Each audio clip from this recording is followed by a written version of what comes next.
Relax, as Gibralink LLC has got you covered. Gibralink LLC, a reliable multinational logistics, courier, and package delivery company in Maryland, USA. Gibralink delivers your parcels according to specifications with no delay. Booking process is simple, secure, fast, and pocket-friendly. Gibralink ti mú kó rọrùn fún pátápátá láti kó ọjà tàbí ẹrù ṣọwọ́ sórílẹ̀-èdè tó bá wù ọ́ tàbí láti orílẹ̀-èdè yìí lágbàáyé wọ Nàìjíríà wá. Gibralink á bá ẹ fi ẹrù tàbí ọjà rẹ ránṣẹ́ sílé tàbí sókè òkun lọ́hùn-ún. Nǹkan kan ò sì ní ṣẹrù rẹ. Bush America, London, Canada, Dubai, àti kárí ayé ìrọ̀rùn ló já sí. Just specify your location and you get your package at your doorstep. And Gibralink has made it easier for you to get mobile phones in bulk or for personal use from US. Gibralink LLC is a notable and registered company based in Maryland, USA. Lagos office number 40, Mosako Street, Oshodi, Lagos. Telephone +1571 376 8419 +240 906 4491 0813 995 0886 0912 799 7604 and 0812 715 5838. Gibralink LLC, ilé-iṣẹ́ tó ń bá ní kọjá kẹrù láti orílẹ̀-èdè Nàìjíríà lọ sórílẹ̀-èdè káàkiri àgbáyé. Ó yára kankan. Ǹjẹ́ ti gbọ́ nípa Gibralink LLC Air Freight? Ilé-iṣẹ́ àpérò ìránṣẹ́ àwọn kan náà bá máa pè ní iléeṣẹ́ àpèdáhùn torí gbogbo àwọn tó bá wọn dòwò pọ̀ ló pọ̀ sára sí wọn fún gbogbo àwọn qualities tí wọ́n possess. Lóòótọ́ ẹ lè ti máa fọjà ránṣẹ́ sí abroad tàbí sí Nàìjíríà ti pẹ́. Àwọn Gibralink LLC Air Freight yìí tí wọ́n tún yàtọ̀. Àwọn iléeṣẹ́ tó ń gbá àwọn iléeṣẹ́ tó gbójú nípa ká abánifẹ̀rù ránṣẹ́ láti pàṣẹ ọkọ̀ ojú òfurufú sórílẹ̀-èdè yòówù tẹ́ ẹ bá fẹ́ yálà láti òkè òkun sórílẹ̀-èdè Nàìjíríà tàbí láti orílẹ̀-èdè Nàìjíríà sókè òkun. Anywhere in the world, they need a carry last. Ohun tó yàtọ̀ nípa wọn ni wípé doorstep delivery ni wọ́n máa ń ṣe. Ẹ ò ní láti ṣẹ̀dààmú lọ sí airport láti lọ gba ẹrù yín mú. Àárín ọjọ́ mẹ́ta péré sì lọ́ máa fi deliver parcel yín pẹ̀lú owó péréte. Tó bá sì jẹ́ pé ẹ fẹ́ káàbọ̀ ẹni, ìrọ̀rùn náà ló bá dé. Èyí ṣáà tí wọ́n drop ẹ̀ sí ọ́fíìsì wọn tó wà ní number 40 Mosako Street, Oshodi, Lagos. Tàbí kẹ́ pè wọ́n sórí nọ́mbà yìí +234 813 995 0886. Tàbí +234 912 799 7604 tàbí +234 812 715 5838.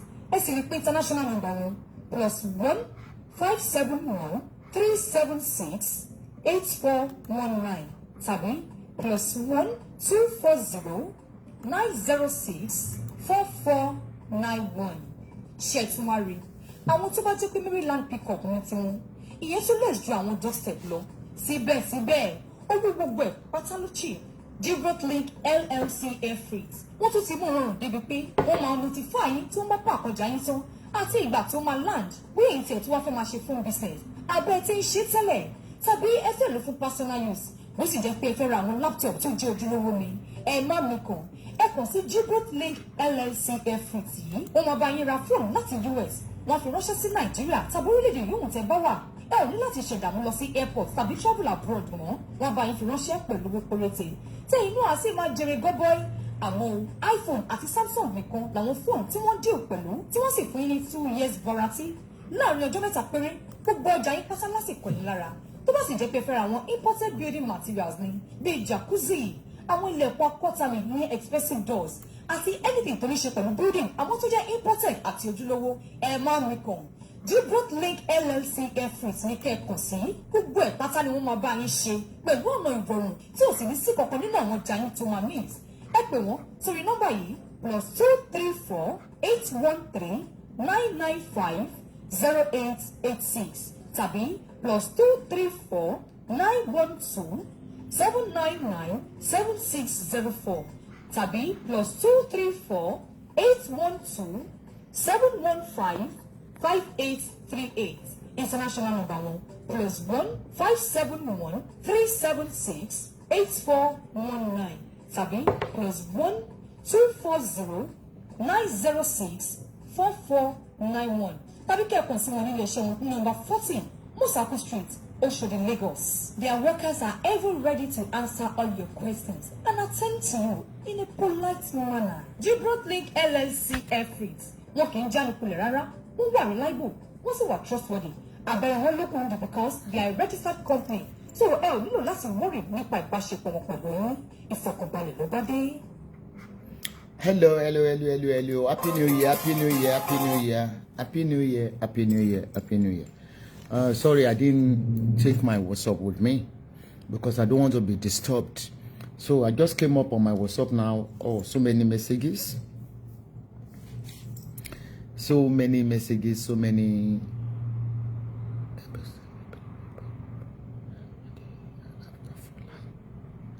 There's a note that they are after Fola and her children by the Nigerian police. Like I said before I start my Happy New Year to everybody in advance. Before I start my rendition, my name is Dr. Goddess Esther Tokumbo Abodani, CEO of Esabod Enterprises based in Dublin, Ireland. My address is number 80 Eastern Green, Lake County Kildare. You search for my name on Google, my address is there because I registered and I have a trademark. I'm presently in Turkey. I'm presently in Cotonou. Loads of note is here, which I'm not going to show the name of the people that send me all these messages on WhatsApp. Someone sent me this that from Ralph Quat or something. Nigerian police, please back off social media fracas issue. They are birds of the same feather. They are criminal and kidnapper case. They are a criminal and kidnapper case over there to deal with. They said that's the which I'm going to put the banner up on my Instagram, on my TikTok, on my Twitter. Like I told you earlier, I'm not fighting for the cause. She said she doesn't need any hand. I'm not fighting for the cause. I'm fighting for injustice. As a freedom fighter, I'm fighting for injustice and manipulation. To let the police in Nigeria knows us. Maybe I will introduce each of us one by one. I will introduce ourselves to you. Injustice, partiality, bribery and corruption, being partial, maybe due to the money or due to the pussy. Who knows? Who cares if you are threatening people not to come to Nigeria? Nigerian police, government, I'm not interested in Nigeria. All my investment are in Dublin and in Turkey. I'm not interested. I know you cannot ban me as an Irish citizen. I don't hold a Nigerian passport. I disclaim Nigeria as my country because where they do arrest and gag and denies freedom of speech, freedom of expression. I'm a woman rights activist that fight for the poor masses on social media for the past 12 years. And I will remain the same. I will not go to the country where I cannot talk. Nigeria will not be the first country where people bullies. Even the abroad that you do go for treatment, they will tell you that if you've been bullied abroad on social media, all what you have to do is to deactivate your account. And again, if the person that bullies each other, they can sue the person, but they cannot put them inside any prison. Do you know me how many times I've been to the court in Ireland? Odaga, go and read my case and Odaga case on Google. At the end of the day, he didn't win. He lost. Because I will not do any news. I will not libel or defame anybody without an evidence. I use my evidences to finish them in the law courts. That is why I said if you want to give me any news about something that is going on in your life, you must back it up with evidence. Not a written evidence, video evidence. He lost. My people in line and the police and the law didn't jail me, nor put me behind the bar for a day. I've never been arrested. I was only got a letter from the person that believed when I leaked his atrocities. I mean, Oyaya. with video where people were crying and wailing when it got in their lands away from them. And we are saying we want to curb corruption in Nigeria. We are saying that you will be there for your citizen. Social media is a place. Let me introduce what is a social media. Social media is a place where they bullies, terrorize, especially the successful people. And we never make any news on anybody in Nigeria without a backup. I'm a true sayer. I'm a human rights activist that fight for the poor masses. And I will continue. Though I know human rights activists, their life is always in danger. Bob Marley was once a human rights activist. He was by. And so on and so forth. And that black man in America. Once you declare yourself to be a human rights activist, you have signed for by. We don't care. But I will not go to a lion's den. I will not go to a Nigeria that always proclaims, that always shouts on the Facebook, if you come to Nigeria, we will buy you. I will not go there. I'm not a dullard. I'm not a dummy. No, I'm not a foolish woman. Rather than me investing my money in Nigeria, I will invest in another country. I'm a EU citizen. Apart from being an EU citizen, once you have your paper, once you have your money, I fly around the world. You don't know how many countries I've visited this year.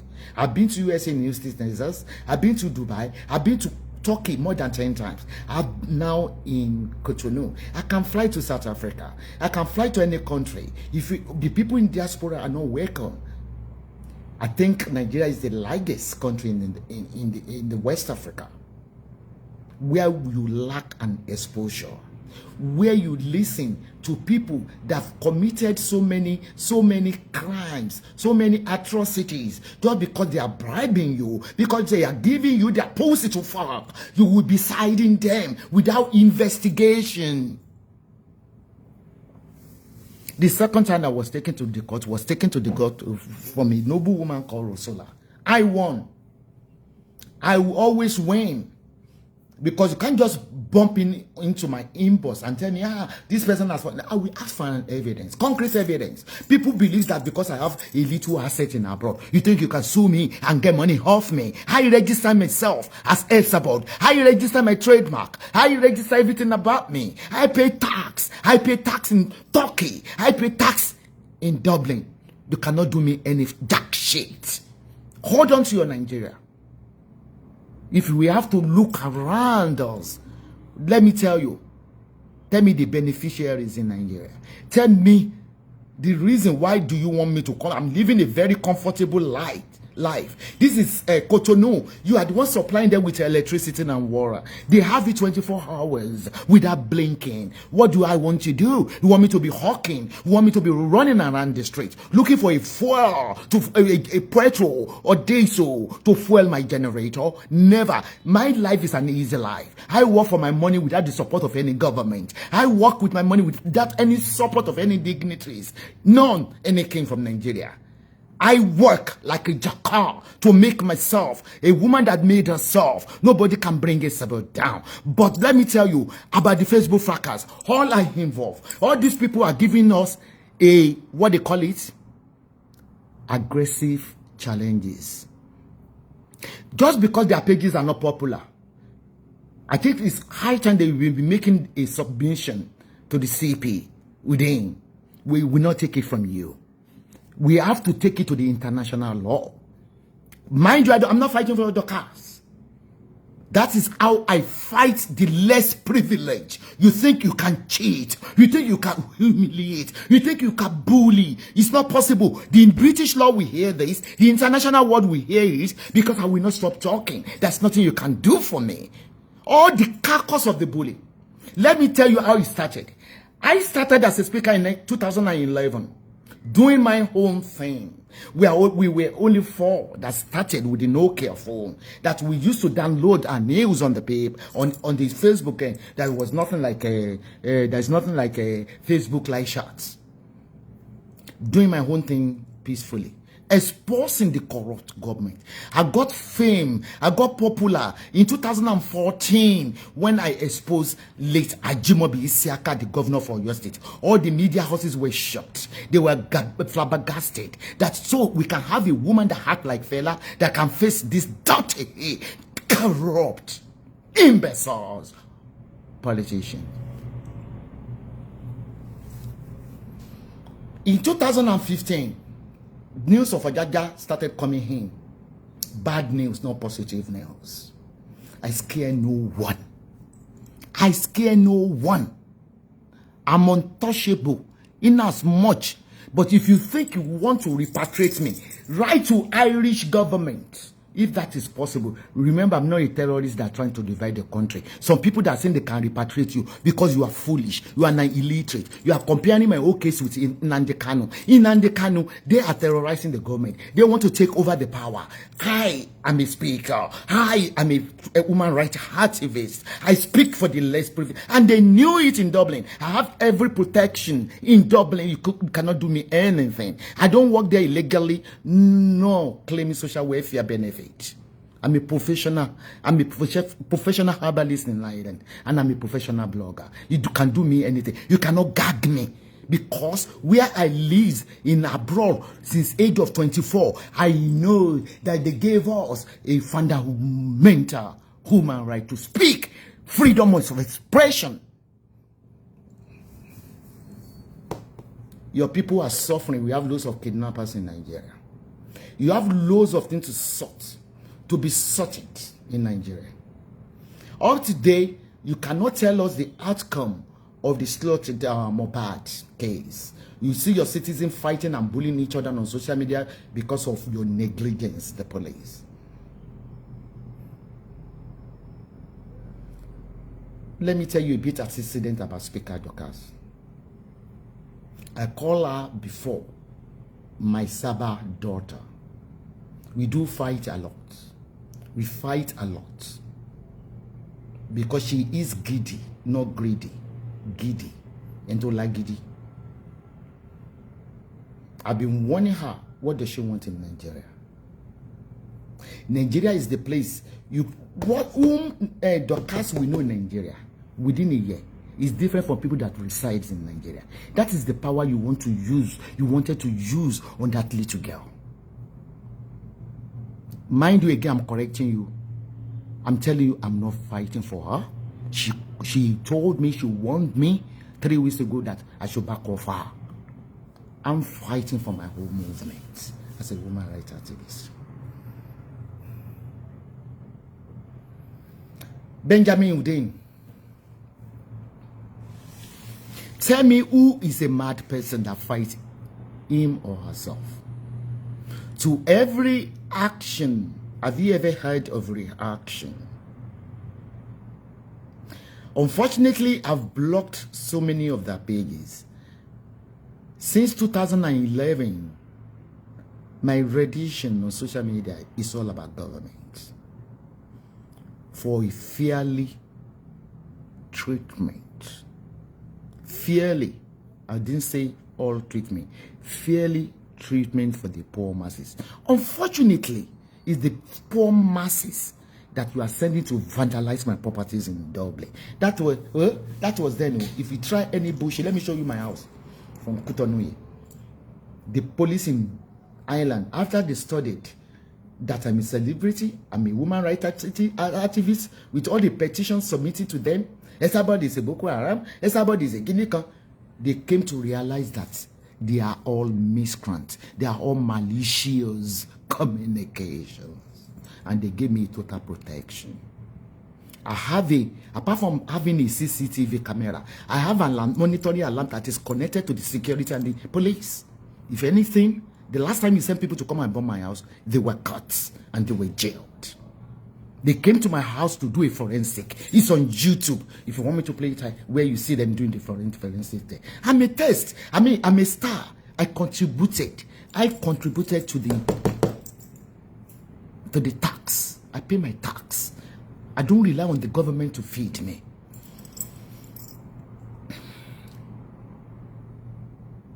I'm trying to show you something now. Yes. Nigeria is a lawless country. You can't be comparing yourself to other West African countries because majority of them lack an exposure. You said you are civilized, you are only traveling. Are you blind? Can't you see what is happening in the foreign land? Why do you have to be terrorizing the carcass? These people are the one called bullies. Who are they? Started by Tolu Lope, Abike, Adioye Basirat. 2.5 girl living in the United Kingdom.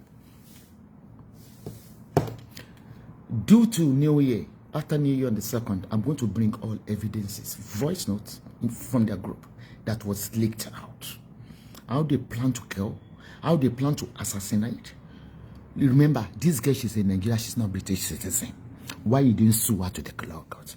All petitions were reported to you, the police in Nigeria, because she's giving you freebies. Because she's giving you freebies.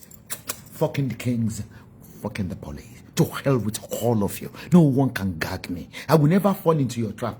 Tell me, what is good in Nigeria for me to come? Tell me. What is good? Do you know how much I spent on the street of Cotonou today? I can call someone on the WhatsApp you will hear. A whole woman selling pop-off. I gave her 20,000 sefa. 20,000 sefa is around just 50 euro. The woman was like crying and rolling on the floor. That's so massive to her. Sorry, 100 sefa. 10,000 sefa. Sorry, 10,000 sefa is 35,000. That's about 70 euro. The people were saying, why you do? I said, I do give money on social media. The people on the street need me more than those on the social media. I can show you part of the pop-up I bought. The old man was selling hawking. There's no surprise problem you Nigerian government are facing. So heartless. So heartless. Not you alone, but yours is grievous. The guy that was hawking orange, you can see. After the man paid, I gave the lady money. How can I finish all these oranges? You will come to pop up in the system. It's not that I made that pop up. Can't you see Nigeria government about the people suffering in Nigeria? What effort have you made? What bonus have you given to them for Christmas? Loads of chaos. Even the terrorism on the street of Nigeria is more than those on the social media. People do fight on the street every day because they are hungry. Fight, chaos here, shouting on each other, macheting on each other. You haven't controlled them. At least you are driving past. They say every bus stop, you will see people locking each other for no reason. Why are they doing that? Because they are hungry. Hungry people are the wicked people. That is why you see them, they do bullies on social media. What have you done about the increment? I've been saying since May when you removed the subsidy. You didn't talk about that. What concerns you about the people that fight on social media? What does that got to do with you? The police in abroad will tell you that if you are unhappy, go and deactivate. The police in Dublin told me they do bullies them as well. Gaddy page. They bully them, they cannot control them. Nobody, even the mark, will tell you to step aside. What is an offense? Who have not offended each other? Like I told you, I started when no one knows how to open a Facebook, when no one knows how to download from Nokia in 2011, and these people were sponsored by Ogaga Kakas, which Rosula, because I was talking and I was exposing them by grabbing people's lands, which I still have the video. I was sued to the law courts. Even when they just saw the videos, she shook her head. Same Esabod. Say sorry and go. Nobody arrests anyone. It is a civil case. It is a civil case. which is bailable. Tó bá yẹ máa sọ orúkọ orí Esabod pé yín lórí yín dàrú. Orí yín dàrú. Nobody can change me. That's me. I will continue to fight for injustice. Because of this case, I've changed my ticket.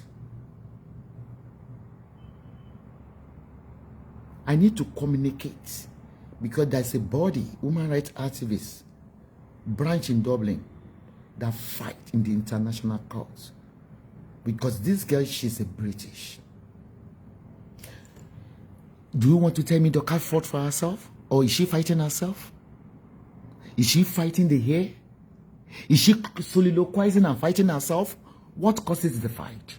What do you know about the fight? Okay, who is she fighting with? What led or what causes the fight? You are being partial. Your injustice cannot work in face of Mama Esabod. Oh, you think that you people can taunt me? You see the people you are sending your errands. Esabod come to Nigeria to do what when there is no good road? Look at the country you are supplying light. Can't you see light? Can't you see light? Can't you see street lights? And you are the one giving them light. Can't you see everything? I'm really impressed. Can't you see road? Can't you see people driving on the street at this time of the day without panicking? Can't you see people parking there? Can't you see? Can't you see? Who's giving them the light? Who's giving them the fresh water? Who's supplying them with water? I mean water. This is your water from Nigeria.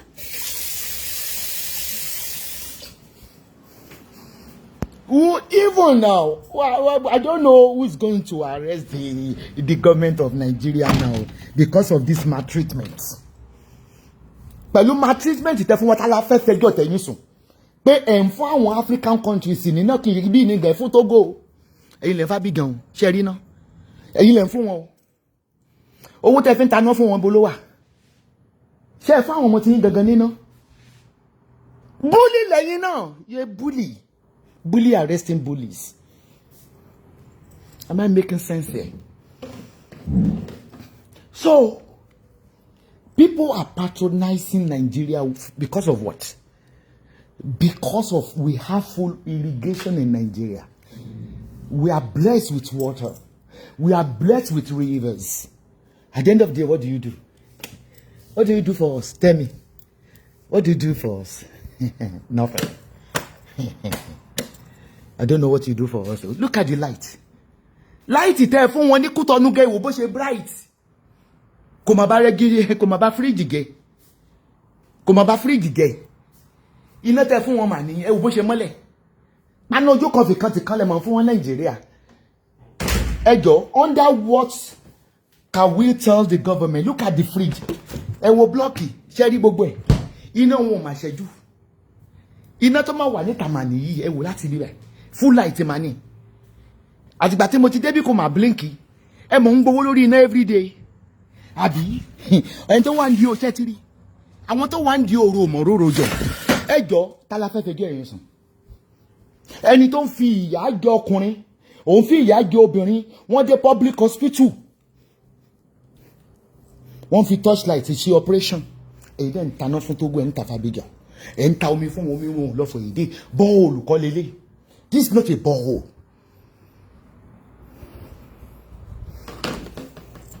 That is part of the thing you don't want Esabod to say.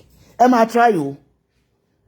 They love me in Dublin. Try it now. And again, how can you say you want to repatriate? Do I look like a Maruduko? Do I look like we have been Nandekanu? Do I look like Ojuku? I'm a broadcaster. That is why I blame Showore, the same mistake Showore made. Because eventually, only funny governance. Is it not Nigeria? Ruled by hold by guts. Contact Irish Embassy. Before Irish Embassy can take any action in Kútọ̀nù, you know one thing. Whenever your people, this particular Adioye Tolulope Baseratu, I have all their voice note leaked when I was about to get an award in America. They wrote petition that, imagine using the word Boko Haram. I was stopped. I was questioned. My reply to the Homeland Security, I said, contact the country where I got my citizenship. It's only the country I live that can call me that name. Nobody can call me a terrorist. Eventually, they passed me. We videoed them. The immigration was the one who brought my luggage out with a salute that you are indeed a public figure. See how they investigated. But when they wrote a petition or they write a petition against someone, you will not do any investigation. You will just thumb the people down. There's no country I cannot step on. After that, I've been to America more than 4 times. Because they wrote it once, they cannot rewrite it twice. I have the clearance. Under what can we call that? I have evidences for all this. So, do you want me to pay part of the evidence for you tonight to say? I have all their voice note where they rang. Even they recorded the Homeland Security while they were reporting me. I'm a human rights activist. You cannot do any jack shit. Cotonou is only 20 minutes today. You can try it. Who's scared of you? Mind you, again, I'm saying this. I'm not against you if you want to detain Dorcas. Who is the person Dorcas is fighting with? Who is giving her a provocative challenge? Do you think a person can soliloquize or fight, keep talking to herself on the social media without any challenge, without any aggression? Is that possible? Who causes it? Who started this? God, because this girl, Dorcas, is helping Fola. Fola. We have all the videos where Lizzie Anjorin claimed she is very superior with the police. She supply you whatever. She spend money for you. She give you a coconut. There's nothing. I don't have so many. I can't do any visitation here. I cannot change my business class. I bought another one today because of this case. When I get to Dublin, I will tell you previous date and date. It's not economy because of this case. How you register under my name as a woman rights activist? Do like me, like I said when I started, doing my own thing. Until you stupid, some culprit in the government, including your king, started. Okay, let me tell you something. Do you know why we have fracas on this social media? Go and ask Ogaga. He's the godfather. He's the one sponsoring fracas on social media. Koda is always active with fracas. It's part of fracas. Ogaga is a part of fracas. Just because I was reading what I saw on the social media in 2014-15, that is 15. That is when he sent Tolulope Basirat Adioyi out in 2016, sponsoring fracas, including Rusula, which I have all the evidences, and I won them in the court with my evidence. Who caused it? There was no fracas when I started in 2011. Are you deaf and dumb? There was no fracas. Even people were so happy. There was no team. There was no division. Only me was the one talking about what is going on in Nigeria, where everybody was supporting me because they are languishing, they are suffering and smiling. Until when Abike Jagaban came up, sponsored by Ogaga. I'm expecting your court case again, Ogaga. By Ogaga in Lefe. Nigeria government, what causes the fight? Let me give you one video. But there are ways to win in the court. I'm coming in some court. I always represent myself. Let me show you that. What causes fracas on me? We're going to do this review. We're going to do this review well. You know, cause the fracas. It started from Ogaga. Ogaga was the one then still sponsoring. In Nigeria government, can you tell if you don't arrest Ogaga 2 weeks ago? America can $32,000. America, 32 years, sorry, $200,000. She had to voice here. Don't invest this in Nigeria. ẹ̀yin gangan ni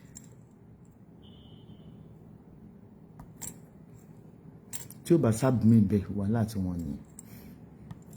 I'm not. You see, if you put any derogatory, you cannot divert me. I will not read your comment. All what I want to do is no. If I want to come to Nigeria, but what why you didn't go me because of you stupid people to campaign for Tinubu. She booked me for 4 days.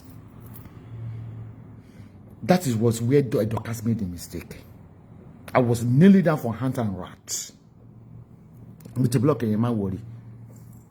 If I mean, I've been dating me, my cockery.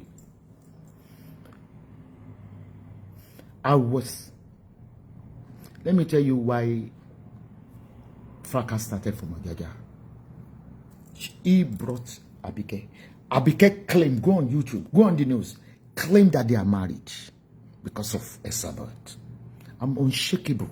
Did I stop? No. Nobody can gag me. Agba blogger ni mi. Udain. O ṣe tán tó fẹ́ sunkún. Irish citizen ló ń bẹ sọ̀rọ̀. Báwo ni Dorcas ṣe máa lo Nigerian passport? Oga, Nigerian passport mo ti ya tipẹ́ látàyè alálùmọ̀lẹ̀. Nigerian passport power. I'm not proud of that country. Am I proud of that country?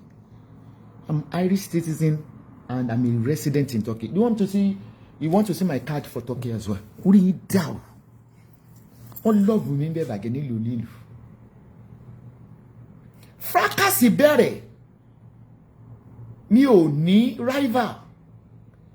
Kò sẹ́ni tó wá exposed. Nobody was bold enough to come out in 2011. There was no monetization. The first politician I faced then was late Ajimobi. News yẹn go viral. Àwọn newspaper gbé pé irú obìnrin wo ni àwọn màrí lè rí Fẹlá tún ti jí o, Fẹlá ti kú o, Fẹlá tún ti dé o. Gbàyẹn mo ní pé kó lọ sanwó òṣìṣẹ́. Gbàyẹn mo ṣe Ajimobi jàbàjábẹ́ pọ̀n ní Ìbàdàn. The existence of Abike is from Ojaja. It's from Ojaja. If you have to arrest anybody, you have to arrest Ojaja. He is a godfather of fracas due to his atrocity, which I will show some what he did, what he brought me to. I'm expecting me in the court again. Nobody can gag me. Court case expire 6 months. Me in sort of 6 months. But see, it took by Mama Jack Baloni. Ojaja gagalon da Facebook. I'm going to play Lizzie Anjorin's voice. Keba mo pe Ojaja ló rán Lizzie. Ẹ̀gbọ́n tí Ojaja wí lórí Instagram yẹ kí n lọ síbẹ̀. Nígbà tí Lizzie ń sọ wípé ó máa pa Fọlá, ó gboko èèyàn. Udein ṣé Yorùbá ní Udein, Benjamin. Benji. Ọlọ́run bí ọrùn tòlótòló. Benji.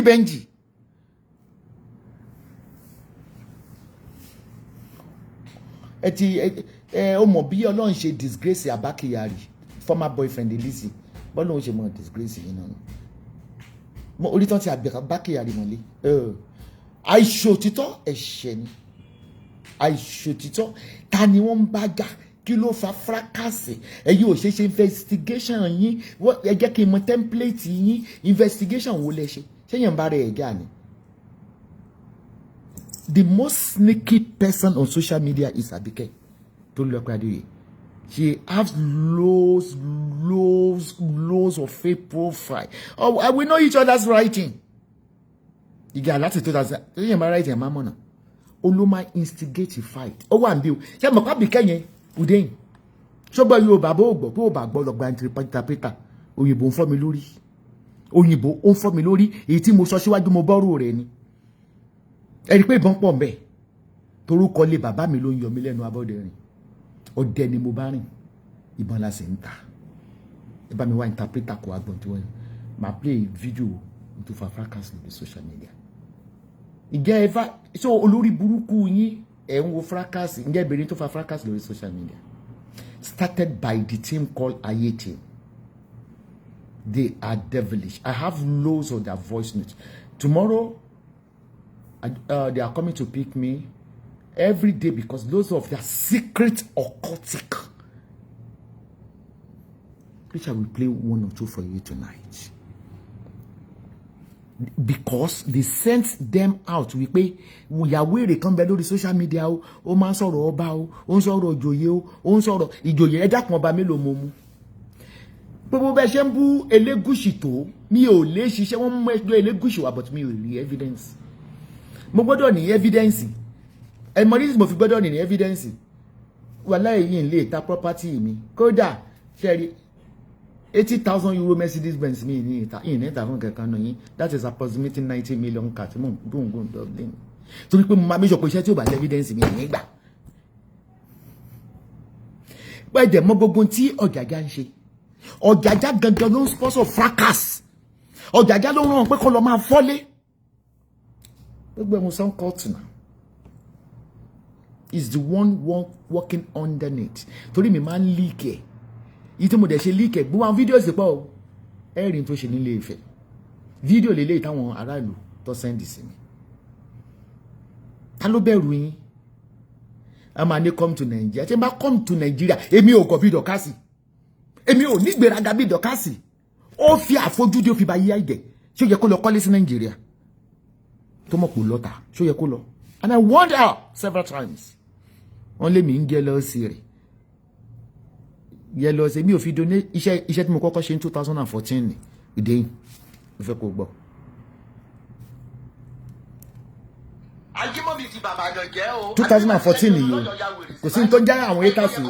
Màá block ẹ̀ tó sáré mo ti kọ̀ yẹn máa wò.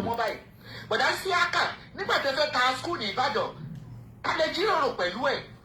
Ẹ kàn jíròrò over night. Ìjọ block sáré mo ti kàn tó sí. Bọ̀dá sí àkà. This was 2014. Bó ní wẹ̀yìn wèrè wà. Okay, ní sálárì ìsan. Ẹ̀rí gọ́ọ̀mẹ̀ntì ò help yín federal gọ́ọ̀mẹ̀ntì. Wọ́n fún yín ní bílíọ̀nù bayout. Gẹ́nẹ́ tó yẹ wọlé bí ẹ̀ pé mo orúkọ yẹn lọ change sádẹ̀ mo ti kàn ní. Ẹgbẹ́ lọ sí báńkì ẹ̀ ló ń gba interest lórí ẹ̀sán owó òṣìṣẹ́ ẹni ibi ni yín bọ̀dá sí àkàwé tí wọ́n bì. Ṣé o rí pé mo young man? This was 2014. Ẹni ibi ni yín ti ń pọnmọ́. Kò tí sáwọn wèrè yìí o. Amẹ́rin péré là ń sọ̀rọ̀ lórí social media. Kẹsàn owó òṣìṣẹ́ kẹsàn owó àwọn tó rí tàyà ní Ìbàdàn àwọn tó rí tàyà wọ́n gbé play card wọ́n gbé sanbọ́ọ̀dù wọ́n gbé káàdì pé àwọn àmọ́ ni wọ́n lọ ń pariwo níwájú gómìnà iléeṣẹ́ gómìnà pé kó sanwó àwọn nígbà tí bàbá Dàrí Síákà ó jáde sí mọ́ bàbá Dàrí Síákà Ajímọ̀bí elétò ìkánjú kan lọ. Ká ní yín tọ̀ lè bu. Wọ́n sọ fáwọn àwọn tó rí tàyà àwọn arúgbó àgbàlagbà yẹn wípé alàyè ò tí rówó gbà yàtọ̀ sáwọn òkú lẹ́nu bọ̀dá Síákà. Ṣé ẹ wá ní pé tí bàbá Adédùbú sọ lọ́jọ́ kìíní àná ìtẹ́yìn bá wà nílé alàyè wọn ì mú lò ní wọ́n ní wọ́n ì sí Ìbàdàn. Ìtọ́jẹ́ kí n blow ní gbogbo news ló gbé. Àṣemọ yínú bọ̀dá Síákà. Including àwọn Vanguard. Wọ́n rí irú ẹ̀rí. Gẹ́nẹ́ tó yẹ wọlé send your subject mo ti kàn. Ẹ̀dì mínísítà bí rẹ́pù ní sẹ́nítọ̀. Ùdé yẹn máa gbọ́ o, alẹ́ èmi ò ní wá Nàìjíríà ni. Ṣẹ̀rí 2014. Ajímọ̀bí ti bàbá gàngẹ́ o, àti bí ìgbà tí Kẹ́mi Olúlọ́yọ̀ ya wèrè sí Ìbàdàn. Ìbò yẹ kán lọ fẹ́ra wọn, torí àwọn méjèèjì ò wà lọ́pọlọ mọ́ báyìí. Bọ̀dá Síákà nígbà tẹ́ fẹ́ ta skul ní Ìbàdàn, kálẹ̀ jíròrò pẹ̀lú ẹ̀. Ẹ kàn jíròrò overnight. Ànásì pẹ̀ ti ta léèwé. Ó lè ní. Ìjọba fídíò àwọn àbíkẹ́jọ́. Bọ̀dá Síákà. Gbogbo ìwà pálapàla. Ìjọba kìíní ọjà jájáde. Sálárì ìsan ẹni gọ́ọ̀mẹ̀ntì ò help yín federal gọ́ọ̀mẹ̀ntì. Wọ́n fún yín ní bílíọ̀nù bayout. Gbàgbó ṣe ń gbọ́ nígbà rẹ̀ kìíní náà ni. Bílíọ̀nù pé kẹ́lẹ́ fi sanwó òṣìṣẹ́. Ẹgbẹ́ owó náà ẹgbẹ́ lọ sí báńkì ẹ̀ ló ń gba interest lórí ẹ̀ sanwó òṣìṣẹ́ ẹni ibi ni yín bọ̀dá Síákà kí wọ́n bì. Ẹni ibi ni yín ti ń pọnmọ lọlé wẹ̀wẹ̀ ó ní yín. Àwọn èèyàn ní pé kẹsàn owó ilé kẹsàn owó òṣìṣẹ́. Bí mo ṣe bẹ̀rẹ̀ nìyí o, ẹyẹ yàn. Gbogbo ẹ̀tẹ̀ máa ń ṣépè fún Esabod, òun mo ṣe ń fi ògo yín lówó tó mo jà fún promises. Wọ́n lọ ń pariwo níwájú gómìnà iléeṣẹ́ gómìnà pé kó sanwó àwọn nígbà tí bàbá Dàrí Síákà ó jáde sí mọ́ bàbá Dàrí Síákà Ajímọ̀bí. Elétò ìkánjú kan lọ. Nígbà tí ó jáde sí wọn, wọ́n sọ fáwọn àwọn tó rí tàyà àwọn arúgbó àgbàlagbà yẹn wípé alàyè ò tí rówó gbà yàtọ̀ sáwọn òkú lẹ́nu rẹ̀ bọ̀dá Síákà.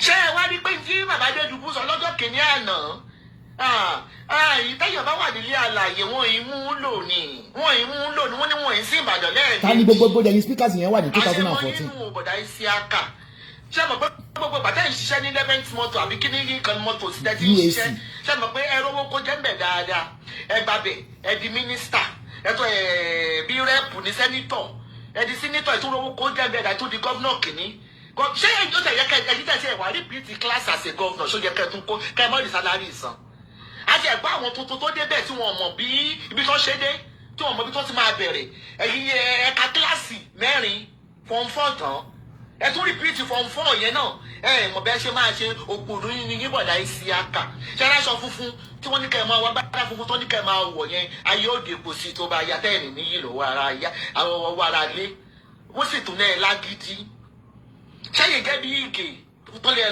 lágídí ẹjọ́ra yín lójú bọ̀dá Isiaka ẹni ibi ní ìṣàpá Amẹ́ríkà lẹ́tàwé ṣé wọ́n yá Amẹ́ríkà ṣe ń tọ́jú àwọn òṣìṣẹ́ wọn ṣe ń tọ́jú wọn ni ó dá ẹ̀rọwó san ẹlẹ́ẹ̀lẹ́ sanwó òṣìṣẹ́ bẹ́ẹ̀ láti bílíọ̀sì tó fún yín kọ́ àmọ́ gbọ́dọ̀ ẹ̀ ń dáná lórí ẹ̀ ń gbé lọ báǹkì ẹ̀ lọ́ ń dàpọ̀ sí ti rẹ̀ ẹ̀ wá ń gba interest lóṣooṣù nígbà mo interview yín bàbá bọ̀dá Isiaka mo máa play voice note àbí kẹ́ tó sọ nípa ọ̀jàjà àti ẹni owó yìí o wàláì wọ́n ní díẹ̀ tata ní òtò níbi oní nǹkan ẹ̀mọ̀ pọ́kàn ju àní ẹni díẹ̀ ẹni owó tó fún yín òtò ó tó kò tó bó ṣe oṣù kan oṣù méjì ẹ̀ ti sá fún wọn nínú oṣù mẹ́fà tẹ̀ ẹ́ jẹ ṣé owó tẹ lọ gbé pamọ́ ṣé ò ní bá pọ́jẹ́tì míì lọ ṣé aláàánú èèyàn ẹ tún wá wò sùsùsùsù ẹ tó gbé ìyàtọ̀ tó jẹ wá tó yẹ kó jẹ wá bàdàn ní pé kẹ tún private iléèwé bọ̀dá Isiaka àmọ̀ pariwo ó mà ti lé ní 10 years àsìkò báyìí yóò mọ̀ lè dà ó mà pé 10 years ní ọ̀la ọtí wa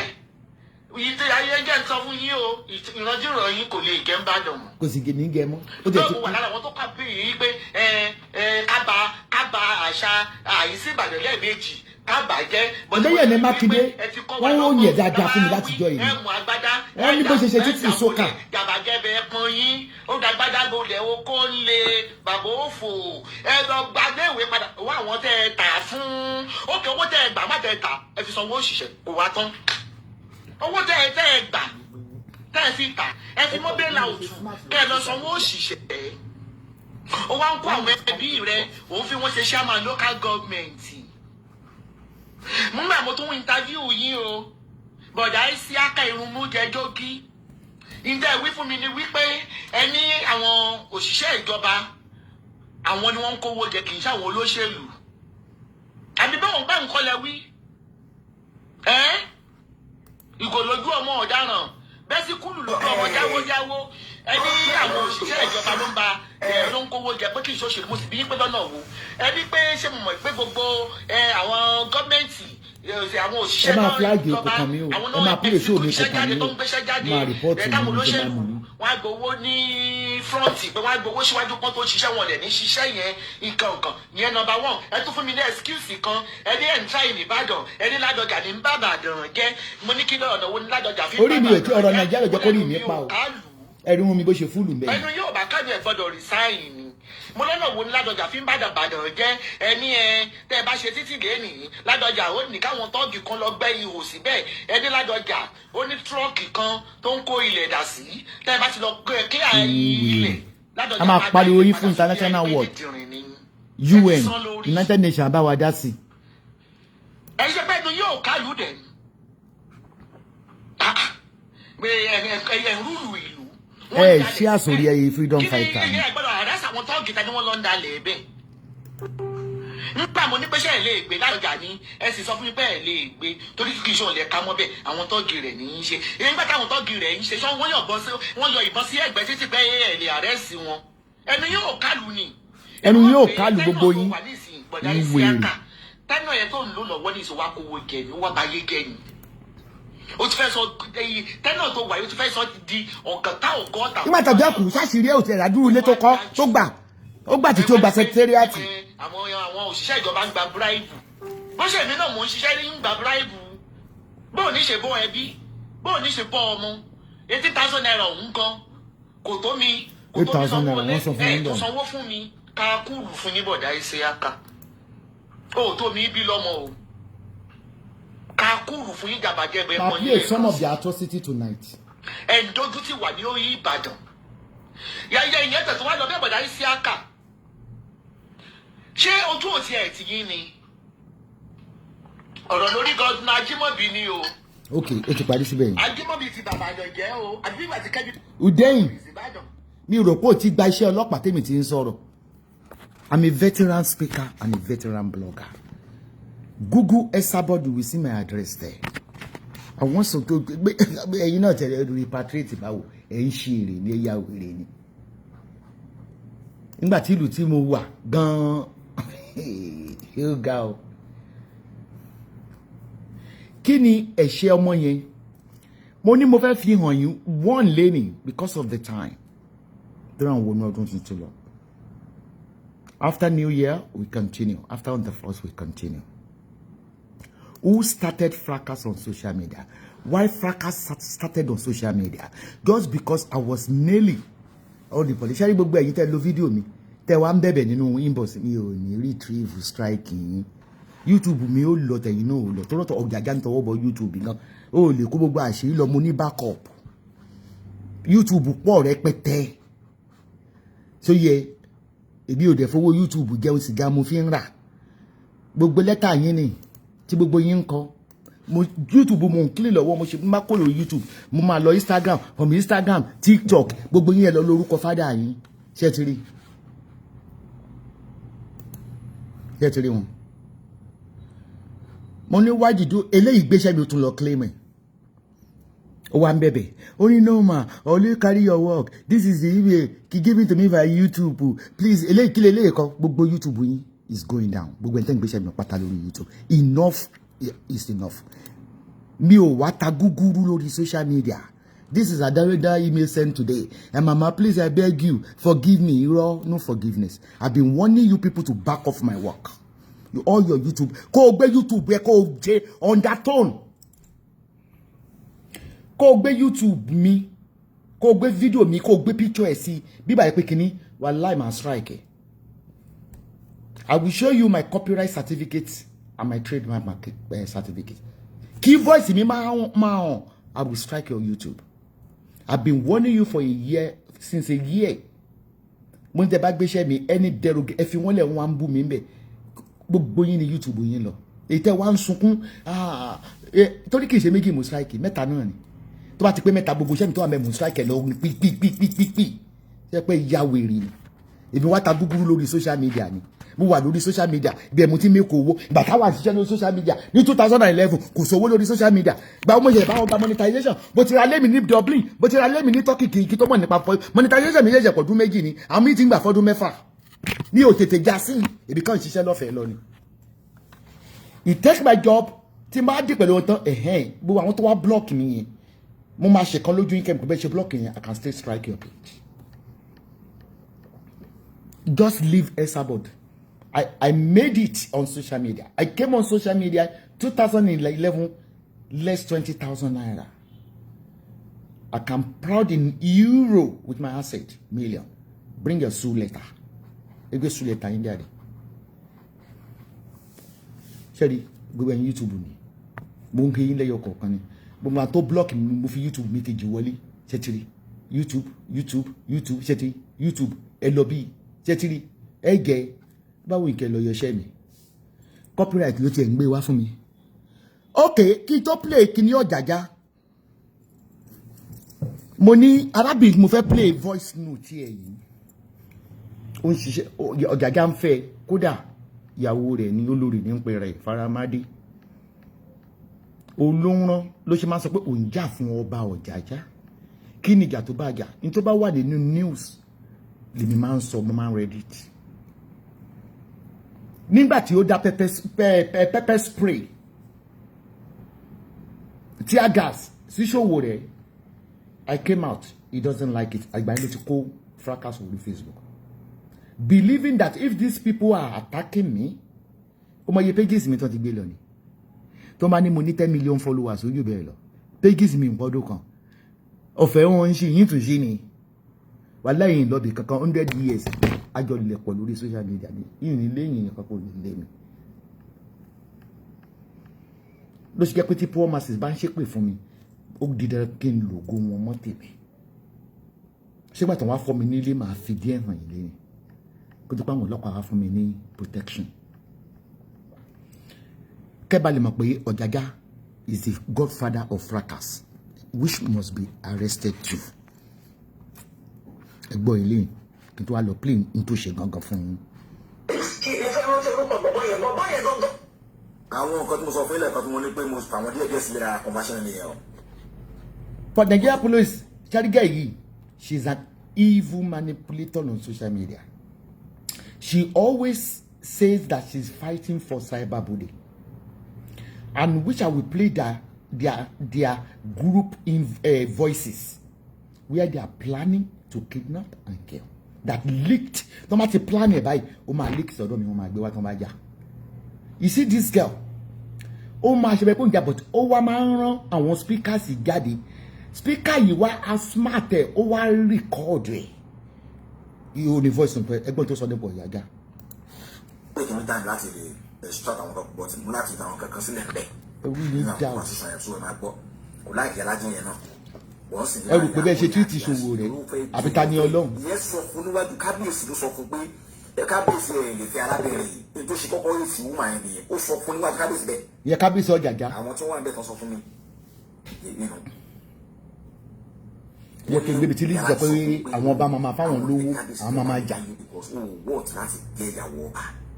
Iṣẹ́ ti gbọ́ Ùdẹ́yìn Urudi bọ́ síbí. Àwọn tó fún àti ilé ní award yẹ yàrá jẹyìn inú bẹ̀rẹ̀ sí máa gbọ́. Olórí kiri tó fi fún inú palace tẹ ọ́ níbẹ̀ ló ń gbà fún bá tó kó iná. Ọ̀gá o. Ìyá Alájẹ ni ó ń sponsor gbọ̀ngàn Ostra lọ́wọ́ pé Ostra. Ẹ wo tó ń fa fracas o ẹ̀yin ọlọ́pàá ẹ lísìn o.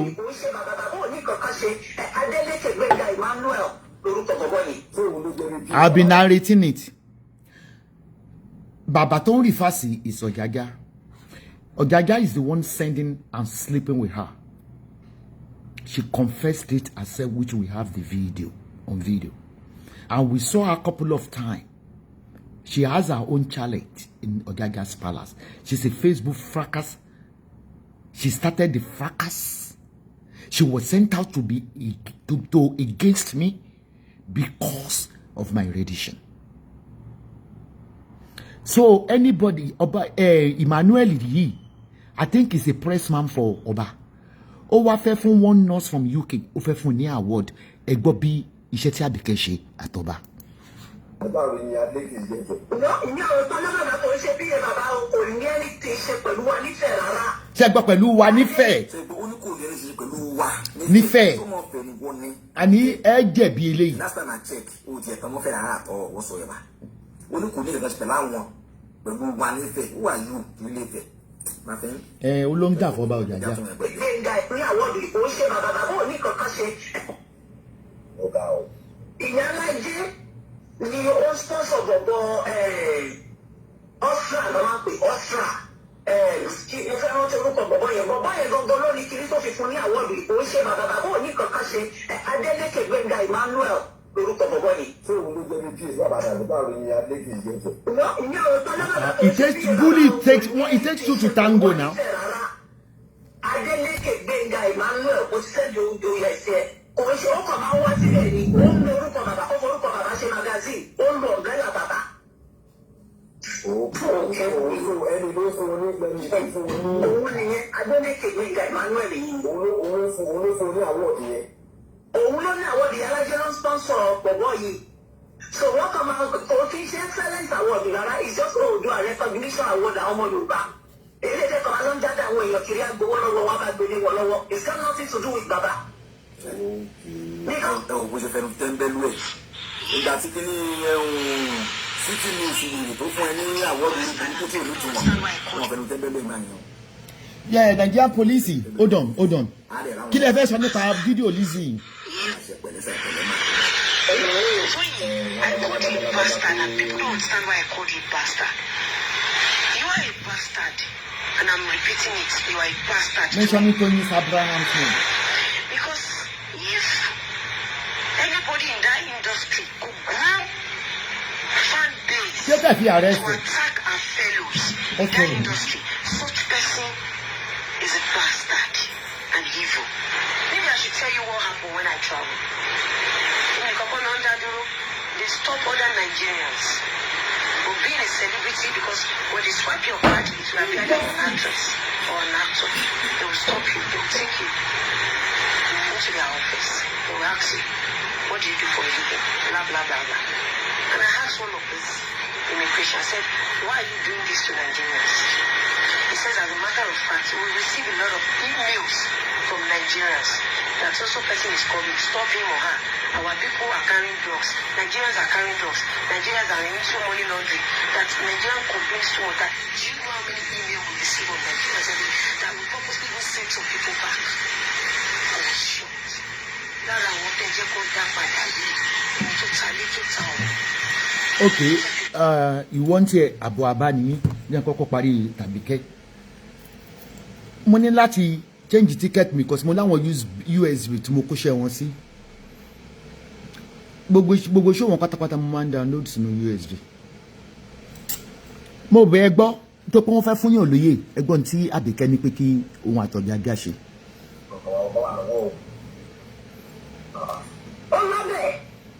Wọ́n fún mi ní ọkọ̀ wọ́n fẹ́ kọ́rọ̀ yẹn gbọ́ sí ti ọba fún yẹn wá níbi gbogbo àwọn ẹgbẹ́ ọ̀sẹ̀ ẹ̀lẹ́kì ní gbogbo náà máa ń tìkọ́ sí mi. Ọ̀dẹ̀ lọ́pọ̀ àwọn èèyàn ni.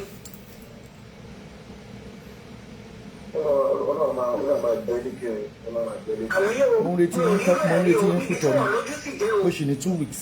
Ní bọ́dẹ́lì yìí ṣe pàtí sí káwa ọlọ́mọ yìí ṣe pàtí káwa wà lọ.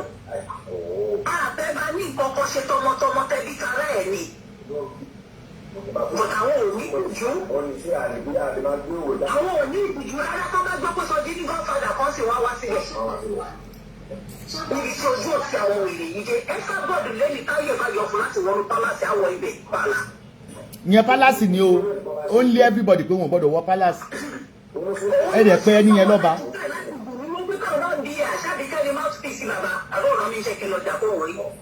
Àkọ́kọ́ sọ ọ̀rọ̀ yẹn nítòótọ́ láti ilẹ̀ bó ṣe wà láti ilẹ̀ ni. Ẹ stop gbogbo wa bàjẹ́.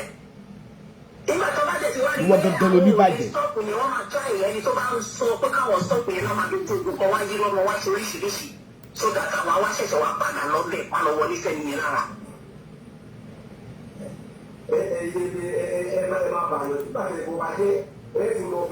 Wọ́n bọ̀bọ̀ jábọ̀ bá fi rẹ̀ wọlé. Ó fẹ́ lọ máa àwọn èèyàn ló ń sí. Ẹ máa sọ pé gbogbo èyí tó mọ̀ rí yálà yìí tó nìkan lájẹ́ ní lágbájá gbogbo àwọn tó ń tiẹ̀ tó ní. Ṣẹ́ni bó ṣe instigate ìjà.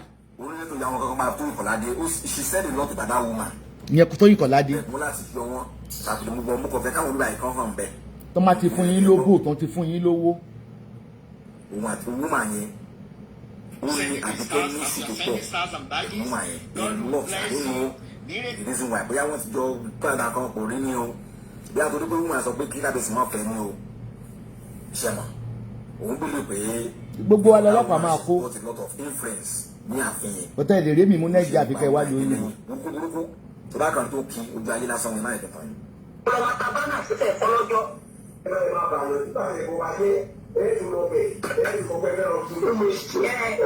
Ó fẹ́ lọ máa àwọn èèyàn ló ń sí. Ẹ máa sọ pé gbogbo èyí tó mọ̀. Nigerian police, they did this for Dorcas as well. Look, see what they did for my grandchildren. By Àbíkẹ́. These are my grandchildren. Okay, in this case, do you want me to keep quiet? They wrote reps in peace, and I will play the video they made for them, singing, want to be one lolly. So, the only child of a lady called Dorcas, they do I have the video where they did a burial service for her, while the girl is still living. Ọlọ́run bẹ́ẹ̀ sórí Ọlọ́run nìkan ó máa pè yín lẹ́jọ́. Ó ní ẹ má ṣe dá wa lájọ́ ká má bàa dá yín lẹ́jọ́. Bíbélì ló wí bẹ́ẹ̀. What causes fracas? Do you think everybody likes to bully? Who are the bullies on social media? You have to stand up against a bully. You stand up against a bully. That is what you are seeing. This is what you are seeing on social media. You stand up against a bully. A constant bully weakens the heart, depresses people. Who the hell you think you are? So again, everybody are submitting. They are submitting petitions. What of their petitions? Are you allow the girl to come out of a detention so that she can bring out? She has and she have all their evidences. It takes two to tango. To every action, there is always a reaction. To every action. That is why I'm not participating in Mohbad's case. Because Mohbad's case is a sensitive case. I didn't put mouth. Because those that are fighting each other because of Mohbad, they are doing it for their own selfish interest. They are doing it for a consequence. And what is the consequence? Monetary aspect. Èèyàn fẹ́ lọ joyè àbíkẹ́ ló ń rán àwọn tọ́ọ̀gì, and these are the people that are writing a petition. Ó pọ̀ bí àbígbà tàbíkẹ́ rán àwọn èèyàn tó sọ nínú voice note wípé ẹ má jẹ́ káwọn èyí tẹ́ ń bára wọn jáde nínú gúrùpù ẹ má jẹ́ kán gbọ́ páwọn làwọn lọ fọ́lé Esabod àti mọ́tò ẹ ibo lẹ́wà. So ẹyẹ ẹ̀rọ káwọn Lizzy ti sọ wọ́n ní whom you know wọ́n ní tó bá fẹ́ live in Nigeria ó gbọ́dọ̀ fowó àtòbò kò fi ju ọlọ́pàá lórí. Ẹ má dájọ́ kọ́lọ́ ọmọ bá dá yín lẹ́jọ́. I will stand my ground as a freedom fighter. I will stand my ground as a human rights activist like I did for Sowore. Tani Dokase Mbaja kilo faja. Maybe you don't know how speakers work. I'm a registered blogger. Even my blogger reached over 35 million traffic statistics. 35 million. If you want to show it, for me to show you from Google, I show you. Esabod òkèrè nínú ayé mi ò ń ṣe ẹran ẹmú ẹkì ẹranko bí rẹ̀ kọ́. Lára àwọn èèyàn yín tẹ́jọ́ wà l'Aso Rock tó ń jẹ́ senators wàláì ọmọ mi ni wọ́n. Ló ṣe jẹ́ pé gbogbo information ni mo kọ́kọ́ máa ń sọ jáde pé nǹkan báyìí ṣẹlẹ̀ l'Aso Rock o. Nígbà tí Sunday Igboho mo ní wọ́n ti pè mí láti Aso Rock wọ́n bọ̀ àbọ̀ bá dé. Because they knew that I can never recall them. They don't like, a majority of them don't like the way they shame tea of the national cake, but they cannot talk. Mani mama only sorrow. My phone share and when they shall be con lay and go, I will know what come to debe. Example, ìdìbò chairmanship tó lọ ní Èkó, kí lè báwo lè ṣe ṣe. Ẹ bully àwọn tó wọlé àbí ẹ bully àwọn tó wọlé. Nigeria náà fẹ́ yàn bully. What of economic bully to your citizen? You are the wealthiest in Africa, as you claimed. Yes, you are. The richest man is Dangote. And your people are crying, starving every day.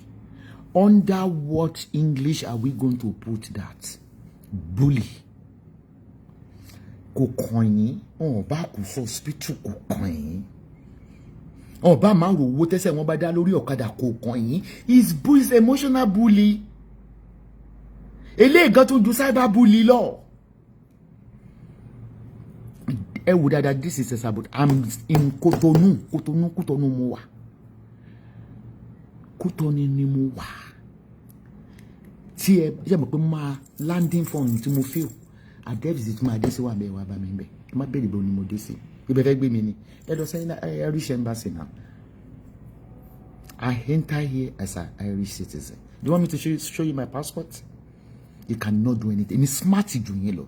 When they are taunting me, come to Nigeria to do what? Nigeria that hates the truth. To do what? Hey, George, Nigeria government.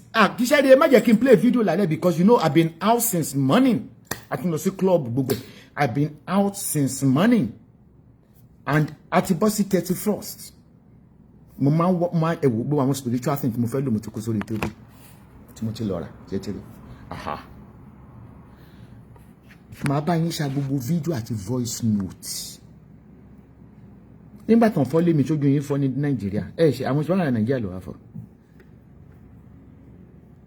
ẹ jọ ẹni àrẹ́sì Dorcas fún búlì sábà búlì ẹ jọ àwọn tẹ́ kó ní ensars tẹ́ tìmọ̀ lídìsìn tẹ́ kọ́ wọn lọ sí kọ́ọ̀tù nǹkan ensars má ti pé 3 years gbogbo àwọn tẹ́ èdè tí ń gbójúmọ́ ní newspaper pé àwọn èèyàn àwọn ṣì wà níbi tẹ́ ẹ ti wọ̀n mọ́ ẹ gbé wọn lọ kọ́ọ̀tù gbogbo àwọn tẹ́ mo ti tẹ́ ẹ ṣàdéjọ́ ensars ẹ fi àjẹ wọn ẹ ti wọ̀n mọ́lé graduate wà nù wọn president lọ́la wọn ẹ jọ kí ni wà yẹn yín Nàìjíríà mọ́dá mi lọ kí ni wọ́n ń pe irú wà yẹn ṣé ń ṣe búlì kò tọ́ sẹ́nu yín to call somebody a bully we all learn to bully from our government because they are bullying our citizens.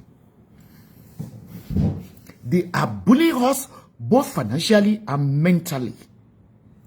The people that you arrested unlawfully, even the passerby on the ensars, you didn't bring them to the law court. They are being kept inside the detention for the past 3 years.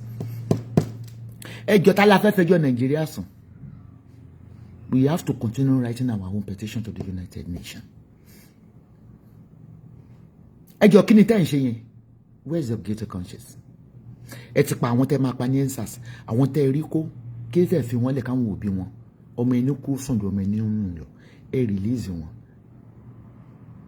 Pé èèyàn bully èèyàn ni ṣé rí gbogbo bully tẹ́ ní mò ń bully. Ọ̀dọ̀ Nigerian government mo ti kọ́. Ebe yin lè sọ pé arise, O compatriot, Nigeria cause obi mo obi ni to serve. Wallahi mo serve yin ni. Ṣara bully kan nígbà tẹ́ yọ subsidy tẹ́ fi wokun salary. Tí gbogbo oúnjẹ wọn. Ṣé bully kan nìyẹn? Emotional bully wọ́n pè. Emotional torture. To serve father ńlá ni mo mo ebe mo serve bàbá mi náà ni. Torí àwọn olórí wa ń parọ́ mò ń parọ́. Àwọn olórí wa ń jalè mò ń jalè. Àwọn olórí wa ń bully mò náà ń bully. Yebe with that ẹ rí pé mi mo rí yín mọ́ tó mi wà interested. Dale baba iroba sha wallahi kò lè sí ní vein a bully ara wa pa nne. Ó ní ká tẹríba fún aṣíwájú. Ẹ gbọ́ràn sí aṣíwájú. Ṣé Tinubu tó tí ó gbé fake certificate ilé ṣé ń ṣe bully? Àbí infeti náà ni. Àwọn ọmọ tó ń ṣe kidnapping mo ní ẹ fi wọ́n lẹ̀. Àwọn ọmọ tó ń jalè wọ́n ní ẹ fi wọ́n lẹ̀. Ọ̀dọ̀ yín náà láti kọ́. Ẹ ṣe wájú ní tẹ̀yìn wò sáré. Àwọn tó ń gba bribe, tẹ́lẹ̀ ọlọ́pàá ń gba bribe. Wallahi ọ̀dọ̀ Nigeria government láti kọ́. 5 billion tẹ́lẹ̀ fún state kan kí fáwọn tẹ́bi ń pa. Wọn ò mọ̀ rówó gbà. Ṣé ó lè kọyún? Ṣé ó lè kọnú? Nígbà tẹ́ bá lẹ fún wọn ní bailout kó tó dé ọ̀dọ̀ auditor tó máa authorize kó tó lọ central bank ó ti mú ọ̀bẹ ó ti gé tiẹ̀ kó ńbẹ̀. Tó bá dọ́dọ̀ central bank chairman ó ti mú ọ̀bẹ ó ti gé tiẹ̀ ńbẹ̀. Tó bá dé ọ̀dọ̀ governor ó ti gé tiẹ̀ ńbẹ̀. Ọba ní district yẹn ó ti gé tiẹ̀ ńbẹ̀. Local government ó ti gé tiẹ̀ kínkínní. Wọ́n wá máa sọ pé wọ́n tún ti sí ẹjọ́ tá la fi jọ ẹ dákun ẹ jẹ́ ká gbọ́ràn sí Nàìjíríà lẹ́nu. Ẹ̀yin la fi bully jọ. Ìwà yín ni. Nígbà tí àwọn èèyàn protest ní ensars fomi disperse wọn ẹ pa wọ́n ni ẹ̀yin náà la fi jọ a ní gbogbo ìwà mi ìjọ yín pa ni tóró mi Nàìjíríà mo mu dàgbà iná Nàìjíríà tẹ́gùn Nàìjíríà ló bí mi. Kí rí báwọn ọlọ́pàá yín ṣe nu obìnrin títì ni ọlọ́pàá ọkùnrin wọ́n á nu obìnrin títì wọ́n á gbé sí kí ni wọ́n ń pè yẹn ṣé pampering ni kì í ṣe bully. Alẹ́ ẹgbọ́ dẹ̀ndẹ̀kúlá ọ̀rọ̀. Tí ọlọ́pàá bá ń stop àwọn èèyàn, wetin you carry? Tí fídíò dẹ̀ ń gbé wọn. Ìbẹ́yìn lè rán wọn níṣẹ́. Ẹ ń gba percentage. Èmi náà ti ṣe Federal Ministry of Òṣèré. À ń fún yín percentage ní tó géètì. Tala fi bully jọ ẹ̀yin ni àwọn òbí father's land wa ní. Gbogbo bully dẹ̀ ń pariwo ẹ̀yin gangan ni bully. Ara bully ló mú kí ó ṣiṣẹ́ máa gba 25,000 naira. Tẹ́ẹ̀mọ̀ bọ́n ṣe Christmas ẹ sọ gbọ́ ọmọ ológo Nàìjíríà ẹ sọ wọ́n da lágbé ẹ sọ wọ́n jẹ tó ń throw tantrum wọ́n mọ̀ máa ṣe pé fẹ́gbẹ́ ìyá wọn ebi ní ń pa wọ́n ara ń kan wọ́n ni. Ìgbéyàn bá wò èmi sùnsùn ebi euro million náà kọ́ máa pè mí lórí burúkú ṣé ẹ̀gbẹ́ pé bí ní ń pa wọ́n ọmọ tó ń sọ mọ́ ni.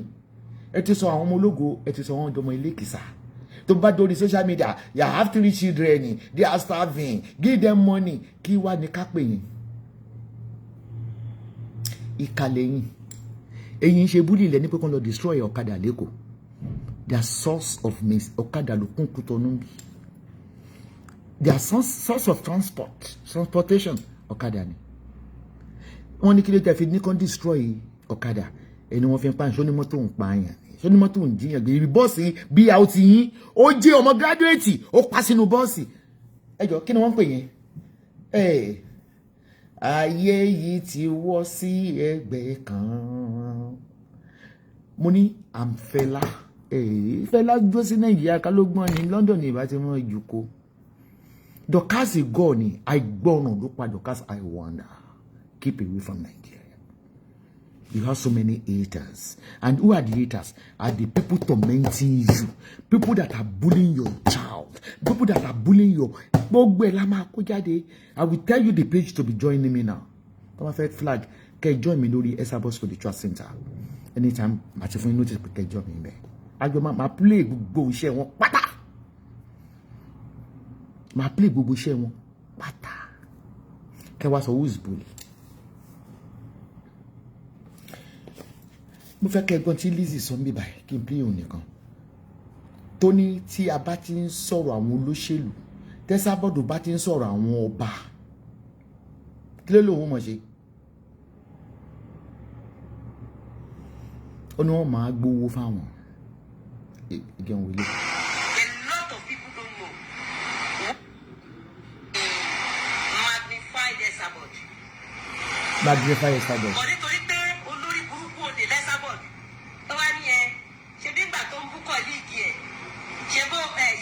Yeah, come on, fair play. Ejo, is that not a provocative challenge? At least omo daruko mi egbo. Nigeria government, what have you done to all this from Lizzy Anjorin? Video ẹ̀kún bíbá ẹ̀kan lórí Instagram. Ibi tó ti gbé orúkọ àwọn ọmọ sínú pósí. Ibi tó ti yìnbọn on live chat. Tẹ́yìn náà dẹ̀ confirm pé ìbọn ni tẹ́ arrest ẹ̀. Gbogbo ẹ̀ náà la wà sọ. Yẹ ká gbé ilé. Wọ́n ti wà. Minister Lawal lò ní point of entry fún deportation nígbà tó fẹ́ wọ UK. Lọ́pọ̀. Mélòó la fẹ́ kà nínú aburú tú ẹnu òṣòṣe. Yẹn Fọlá tẹ́lẹ̀ fẹ́ pa. Tẹ́yìn ọlọ́pàá wọn lẹ́ ń wá. Lọ Canada sẹ́. Ṣé ti rí ó pọ̀ yẹ́yẹ́. Kì í ṣe Dorcas nìkan lẹ máa tì mọ́ lẹ́sẹ̀. Tí ẹ bá ní ìbẹ̀rù Ọlọ́run gbogbo àwọn pípé ló yẹ kẹjẹ kan wá wí tẹnu wọn àtìmọ́ ló yẹ kan wà ìkìlọ̀ ní Àbíkẹ́ ó easy fún yín láti repatriate Àbíkẹ́ torí kò ní ìwé UK. She is not a citizen of UK and she can never be a citizen of UK. Iṣẹ́ pọ̀ lẹ́yìn bíbá yìí o ibi tó ti gbogbo ẹ̀ ní mo dẹ̀ mọ̀ pé àwọn tèmi máa ṣe submission fún mi pátá and I can swear on this social media mi kọ́kọ́ wá fún yàn ibi wọn kí tó dé ẹ lóhùn àfẹ́ ní long road. They are only using my name because I am famous. Táṣẹ́jú wọn bá pọ̀ mà kan dàbò wọn pàápàá. Wọ́n ló bá yé àwọn jẹ́. Kí lẹ ṣe tí mo fi bá yé yín jẹ́? Ṣé máa ṣàkàn ṣàdédé píìkì yẹn ni? Nigeria, you will line by force by fire. I don't think we should be arresting any bully. You are bullying your citizen. The police are beating women on the street. Beating woman, obìnrin, ọkùnrin, ọlọ́pàá, army, ó ń yìnbọn fáwọn èèyàn torí wọ́n fún wọn ní bribe. Ọ̀rọ̀ òtọ̀ sí yín sẹ́.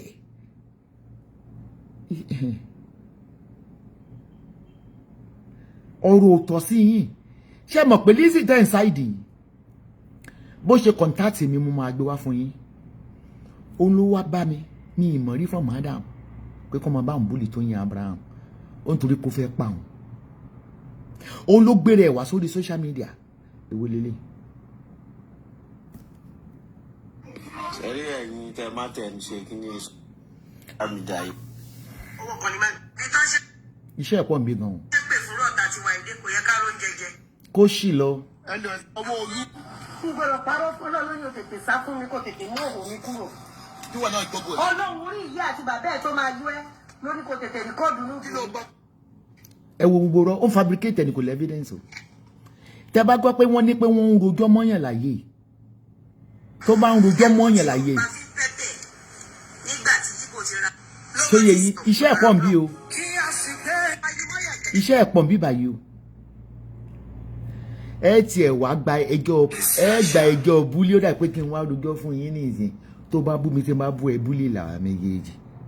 It should be on neutral. Ẹ ń gba ẹjọ́ lọ́wọ́ skeleton ọlọ́wọ́ ike ọmọdégbàmí.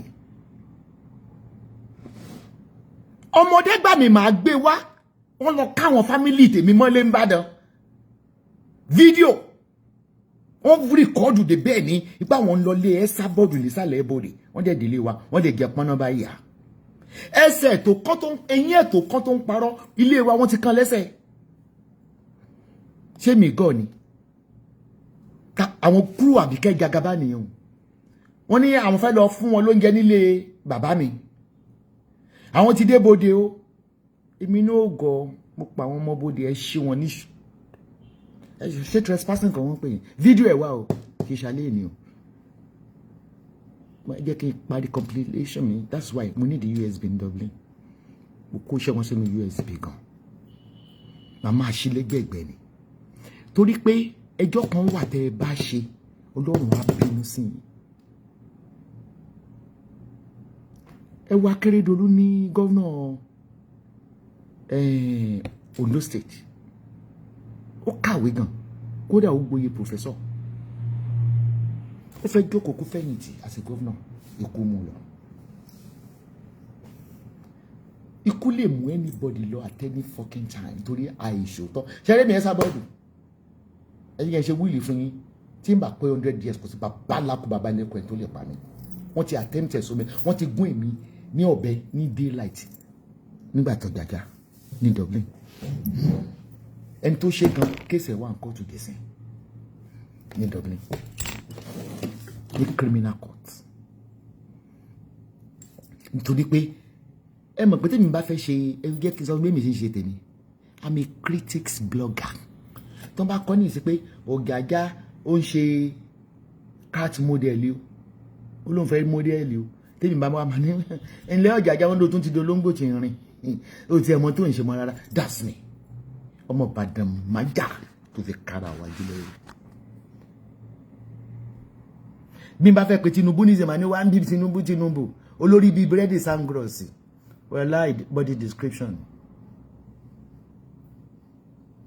Ẹ wo ìjà Sego mo ṣẹ̀ṣẹ̀ máa wo fídíò tí Sego release ni wọ́n ti ń gbé wá sí ọ̀dọ̀ mi láti 2 weeks láti last week ó wà lórí Instagram àmọ́ ẹ dá sọ torí mi ìrẹ́ evidence mi lè sọ mo sọ fún yín náà ní last week tó ní wọ́n ń jà lẹ́kọ̀ọ́ mo ní kàn mú evidence wa ẹ mọ̀ pé ẹ fẹ́ mọ́ rò pé ẹ lè gba property tèmi ẹ gbà tí lájà ọmọ Ìbàdàn lẹ́mọ̀ ẹ mọ́ láyípo Ìbàdàn tó ń gẹṣin ló kólé onílé Ìbàdàn májàmájà tó fẹ́ kára wájú ẹni tẹ́bá lẹ́ máa mú nìkan ọ̀la lẹ́ máa mú kàkà kọ́mọdé pamíláyò àtòjòrò bọ̀ ẹ rò pé mi àgbàṣẹ́ lọ́wọ́ anybody láì lẹ́ evidence máa ní evidence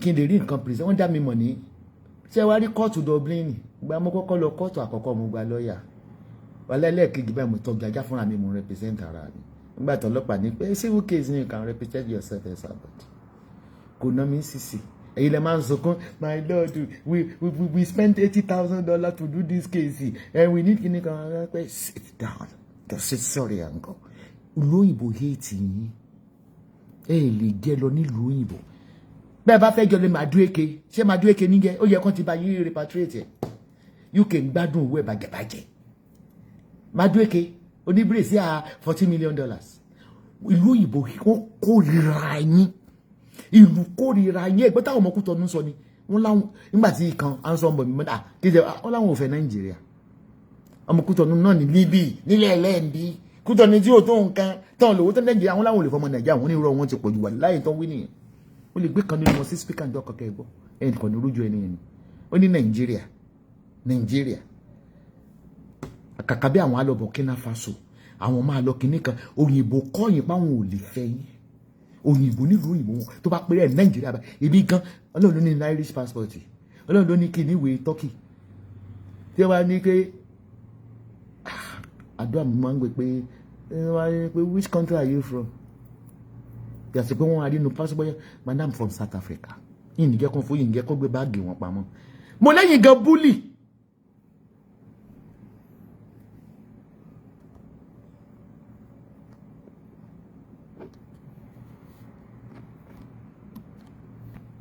mo ní ẹ̀yin gan ni bàbá búlì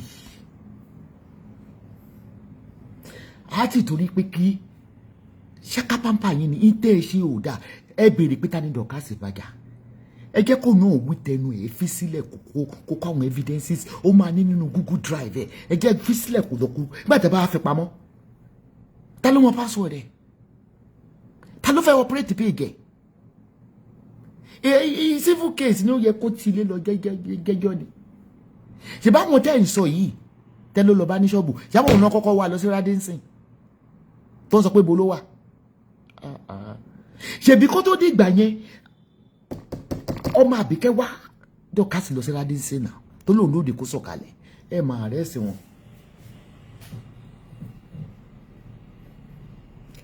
èmi ń bẹ́ẹ̀yàn gbogbo yín lẹ wà lórí Facebook fracas pátá ẹ fi ọmọ yín búra tẹ́ ẹ bá gbọ́ gbogbo tó ń lọ lórí gbogbo ẹ lẹ́mọ̀ pátá within Yorùbá community within the Igbo community.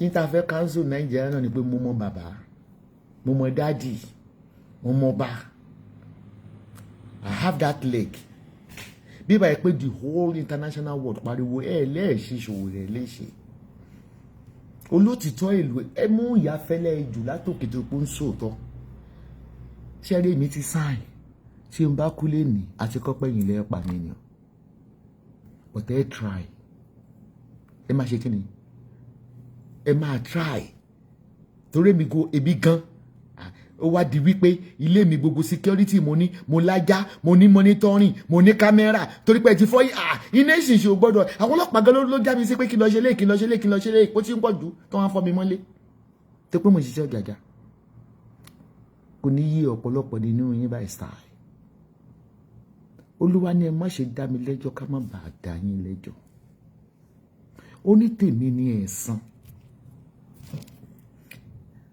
ẹ wò ṣe ti rí iwájú ilé mi Mercedes Benz mi ni ìbẹ̀rẹ̀ pé Mercedes Benz mi ni ṣẹ́rì ṣé wọ́n tó mi bẹ́ẹ̀ kí n gbé síwájú ilé mi tẹ́lẹ̀ gbogbo ilé mi mò ń wò títí dé ilé kẹta ó ń rìkọ́dù everything tó ń lọ ládùúgbò mi àwọn ọlọ́pàá ló ní kí n lọ ṣe lé kí n lọ ṣe lé kì í ṣe CCTV nìkan o ṣe kó link ẹ̀ mọ́ fóònù ẹ kó tọ́nu ni mo wà Dublin ni mo ń wò yìí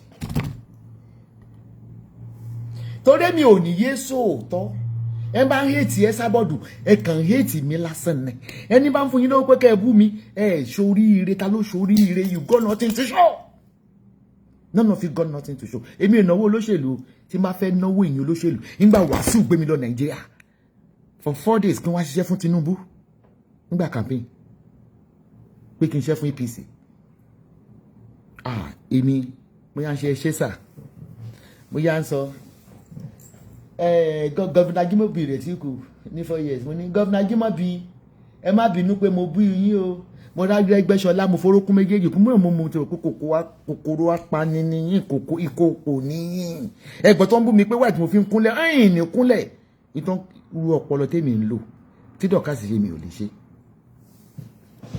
torí pé màsàmàjálà máa kíkanjú lójú ogun akíkanjú tó bá mọ ìdájà tí ó bá mọ̀ sáré wọn mọ́ ń bógun lọ ni balógun gan bógun lọ balógun bógun lọ kí bàbá Oòduà yín kí ni wọ́n ń pè ìyẹn ọmọ káfíńtà yìí ti ń jẹ́ tó lóhun olórí Oòduà tó lóhun Ọ̀rẹ́ Ọ̀nà Kakanfò kò ṣe kọrí sógun kò ṣe lọ́kọjú mọ́ àwọn Fúlàní Sunday Igboho gan tó lọ gàngàn tó di kàkàkàkà Sàrùmí di kàkà di kúkú tó lólógun ó lágbára o ó lọ́wọ́ o nígbà wọn wálé rẹ̀ fẹ́ǹsì ló gbà kò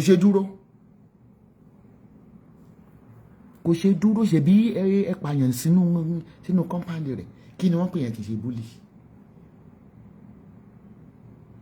kájẹ̀ wá ní pé Sunday gan ó ní oògùn Màsàmájálà máa kíkanjú lójú ogun káàdì gbogbo tó dì lọ kankan ìgàngán gbà yẹn tó sunké wájú tó sunké lẹ́yìn tí èmi náà sọ pé ẹkùn ọ̀pọ̀ òkè àbúrò mi ráìdàn tí mo dẹ̀ gbọ́ pé àbúrò mi gbéga nígbà wọn tó gbọ́ pàpàpàpà nu kọ́mpáǹdì tó ló fo fẹ́ǹsì tẹ̀sẹ̀ rẹ̀ rọ mo ní yé bọ́kádà lóògùn lóòótọ́ kò gbọ́dọ̀ dúró èèyàn ń ṣàfojúdi kí wọ́n sọ pé ìyè ewé ni mí o mò ń tàlẹ̀ kí ọlá o mò ń tẹ ewé egbé o kí wọ́n lè rọ stop it ẹgọ̀ ni tóyìn vehicle ní kí wọ́n fi tó mi láti kú tọ́nu kẹ́ gbé mi gbàsẹ̀ mi tóyìn vehicle.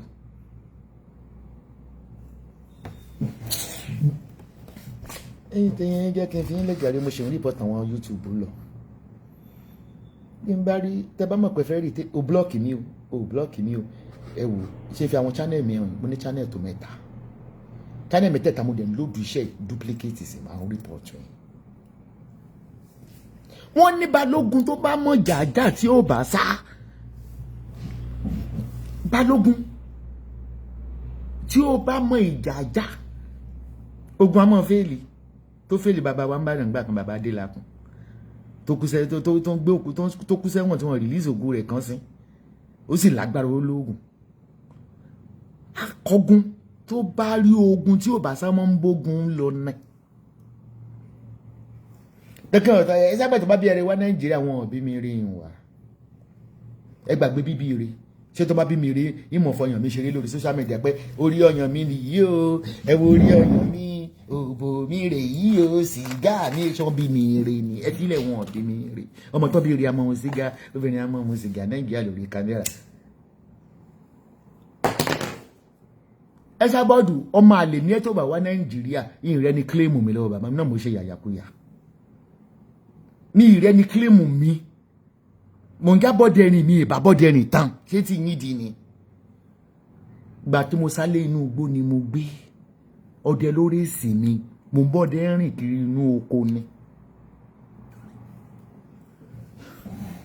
àṣé ò tí ẹ lé àní ò pàdé wá Nàìjíríà èmi kẹ tíṣù pépà mà ní mi lè báwo èmi lè fẹ́ ṣe a ó mẹ́rin ìjọba ẹ̀kú ẹ̀wẹ̀lẹ̀ tẹ́gbẹ̀ kó tó tẹ́tẹ̀ nílé irọ́ ikú mi ò ní tẹ̀yàn ọ̀yọ́dọ̀ èèyàn wa ní ìwọ Ọlọ́run ṣe máa jáde ṣé mo lè ní Esabod olójú tí àgbáyà ni ọmọ rẹ obìnrin mélòó ni mo sì gà lórí social media obìnrin mélòó ló mú ṣé tí n bá lójú tí n bá jọ ọmọ gidi tí ìṣọmọ burúkú ọmọ ṣé mo sì gà lórí kíni ìlẹ̀ bí tí mò ń tijú ni torí ọdẹ ló tún wò mí dàgbà nínú igbó ọmọ àlè ní mí ayé Esabod ti bàjẹ́ ìyẹn lẹ ní ìyẹn mo máa refuse lọ́wọ́ yín èyí kọ́ lè ba ayé mi jẹ́ kékeré mo ti sánlé bàbá mi á ní Tòkunbọ̀ mọ́ ba ayé ẹ jẹ́ tètè wọlé mi ò gbọ́ ni ibi mo fọwọ́ ara mi ba ayé ara mi jẹ́ láti kékeré tó bá mi dàgbà èyí kọ́ lè bàjẹ́ Esabod ba ayé yín jẹ́ ìṣẹ̀bẹ̀ ni mo ba ayé àwọn ọmọ mi jẹ́ tàlàtà ló yí sí jù náà ẹni tó dá ibi tí mo dájú tó mo bá yé àwọn ọmọ kí lè tí ń lè bá yé yín jẹ ayé tí yín gan ló yí sí jù Ìbàdàn mèsì ọgọ ẹrù pẹ́ẹ́dẹ̀ sọ̀rọ̀ kan lórí social media tó lé dùn mí Esabod ya wèrè nìyá yẹn ẹsà wèrè ṣé mo nọ́mà lójú yín ṣé mo nọ́mà tí ọmọ tí n bá kó $1 million sọ̀wọ́ nísìn máa jóná tó pé mi ò nọ́mà ẹ ṣàfihàn lẹ̀ àwọn mi manage wèrè ìyá wọn àwọn ọmọ mi whose mother is this? Are children supposed to pa her? Nítorí àwọn ọmọ tí yín ló máa pa yín. Àwọn ọmọ mi ò lè pa mí, wọ́n mú mi lọ gbábẹ́rẹ́ wèrè ni. Ọmọ ó sì tọ́jú àwọn náà. Wọ́n máa dè mí lókùn, wọ́n gbábẹ́rẹ́ wèrè. So kò sí tẹ́ ẹ lè sọ. Ẹ̀sà monkey, mo ní mo dàgbà sí mo gbé tó ń pè mí ní monkey. Ebi mi àtọ̀ bọ́ lájọ́ ń jẹun, mo ṣe ń jábọ̀ dẹ̀rìn. Orí yín dàrú. Ẹ̀yin náà máa wùwà burúkú ẹ lọ rìlíìsì àwọn ensars wọ́n ti lọ́dún mẹ́ta náà ṣé bábọn lọ́wọ́ wọn náà ẹ lọ rìlíìsì wọn ẹ gbé wọn lọ kóòtù ẹ lọ rìlíìsì wọn nígbà tí a sọ pé Nigerians ò gbọ́ràn nígbà tó ní pé kẹ́yìn rí kẹ́ rìlíìsì Nnamdi Kanu ṣe é dáhùn nígbà tó ní kẹ́ rìlíìsì Sowore ṣe é dáhùn odidi adájọ́ ó ń pàṣẹ Nàìjíríà yẹn lè sìn àní ẹyin mo fi wà gé mi gan lè lè sí wàláì wọ́n ti gé mi létí lọ torí náà cyberbullying kò lè work within kúrò lórí social media mo bọ́ wà sórí Twitter wà ṣe chat o I have a verified account on Twitter. Màá wá ṣe wọ́n níbẹ̀ ló wà. Kúò lórí kíní. Ẹ̀sà Gambo ìbí wọ́n ti wá dì mí. Ibi ìmọ̀ wá ìtẹ̀wá sọ pé Esabodofficial máa bọ́dẹ̀ rìn. Ẹ ti sọ pé bí Gẹ̀tìmánù Ògúndìran mọ̀lẹ̀ tó ló fún ìyá mi lóyún gbà tí ìyá mi tó ń kiri ìrẹsì. Ìyá mi ò sì gbúwèé fún mi. Àwọn ará Facebook ti bá mi detect bàbá mi. Ẹni mò ń bá yé èèyàn jẹ́ yẹbẹ̀rẹ̀ àwọn tí mo bímọ fún mi mo ṣe bá yé wọn jẹ́ tí yín lórí ìsèmi dájú. Ètò ń lo pò ó gbé pò sàbẹ̀ bẹ́ẹ̀dì èmi ń lo ọ̀pá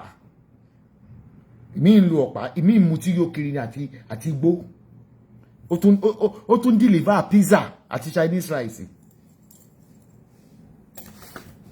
Èmi ò búra mi tó bú yín. Lizzy tó lọ gbé fake nudity jáde tó spread ẹ̀ pé òbò Esabod ṣé yóò ṣe cyberbullying. I have the evidence. Tó lọ gbé òbò ọmọ Angola ní ìmìdè tí yẹn ń sọ tó pẹ́ nìyẹn gẹrun bíi tèmi òbò ẹni yẹn ga láti ilẹ̀ báyìí ni tó kìrìtẹ́nì yẹn bá fa òbò báyìí irú òbò yẹn tó yìí tó pé mo ti máa ń sọ pé òbò bàǹbà ó dẹ̀ lọ wá òbò tó tóbi grabata òbò ẹni yẹn tó wá ní fún rọ́bà ẹni yẹn wá ṣe yá kàdà ló ń fa òbò báyìí olóbò mi ni kí ni mo ṣe fún èmi tí mi lójú mo wọ lẹ́gìsì wọ pátá mo wá ṣòbò òbò mi fáráyé mo ṣòbò mi fáráyé orí yìí burú ni.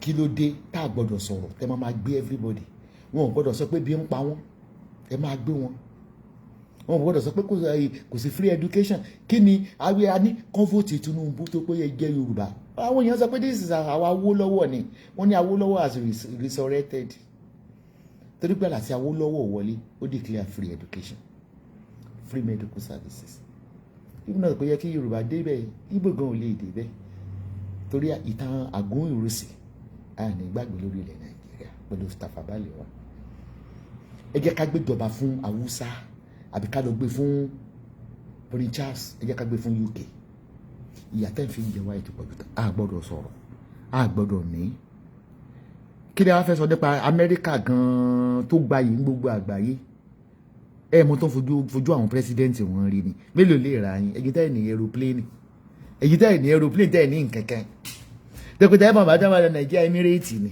àfi Turkish kí ni yín gan kí lè jámọ́ owó tẹni tó wà one sided mo ń lọ mi tíìdì I'm staying in Cotonou. If you want to know my nearby my address right address mo fi lẹ̀ ní airport bàṣà fi lè landing form as Irish citizen as a visitor mo lè gba visa kí n tó wọnú Cotonou ni mo ṣàfà àdírẹ́sì ibi tí mo wà ilẹ̀ ẹ má dẹrù bá Káyọ̀dé mi tẹ bá máa mú ní ọ̀la lẹ máa mú ẹ má dẹrù bá Káyọ̀dé tèmi o kò sẹ́ni tó lè kókó tẹ bá ààrẹ sàn tẹ́ ń terrorize ọmọ Nàìjíríà kiri èmi ò ní dákẹ́ o èsì ń tó dáa àti fẹ́ bọ́ January àárí bọ́jẹ́ẹ̀tì yín tẹ̀ ẹ̀kọ́ kí ló fẹ́ ṣẹlẹ̀ sòṣìṣẹ́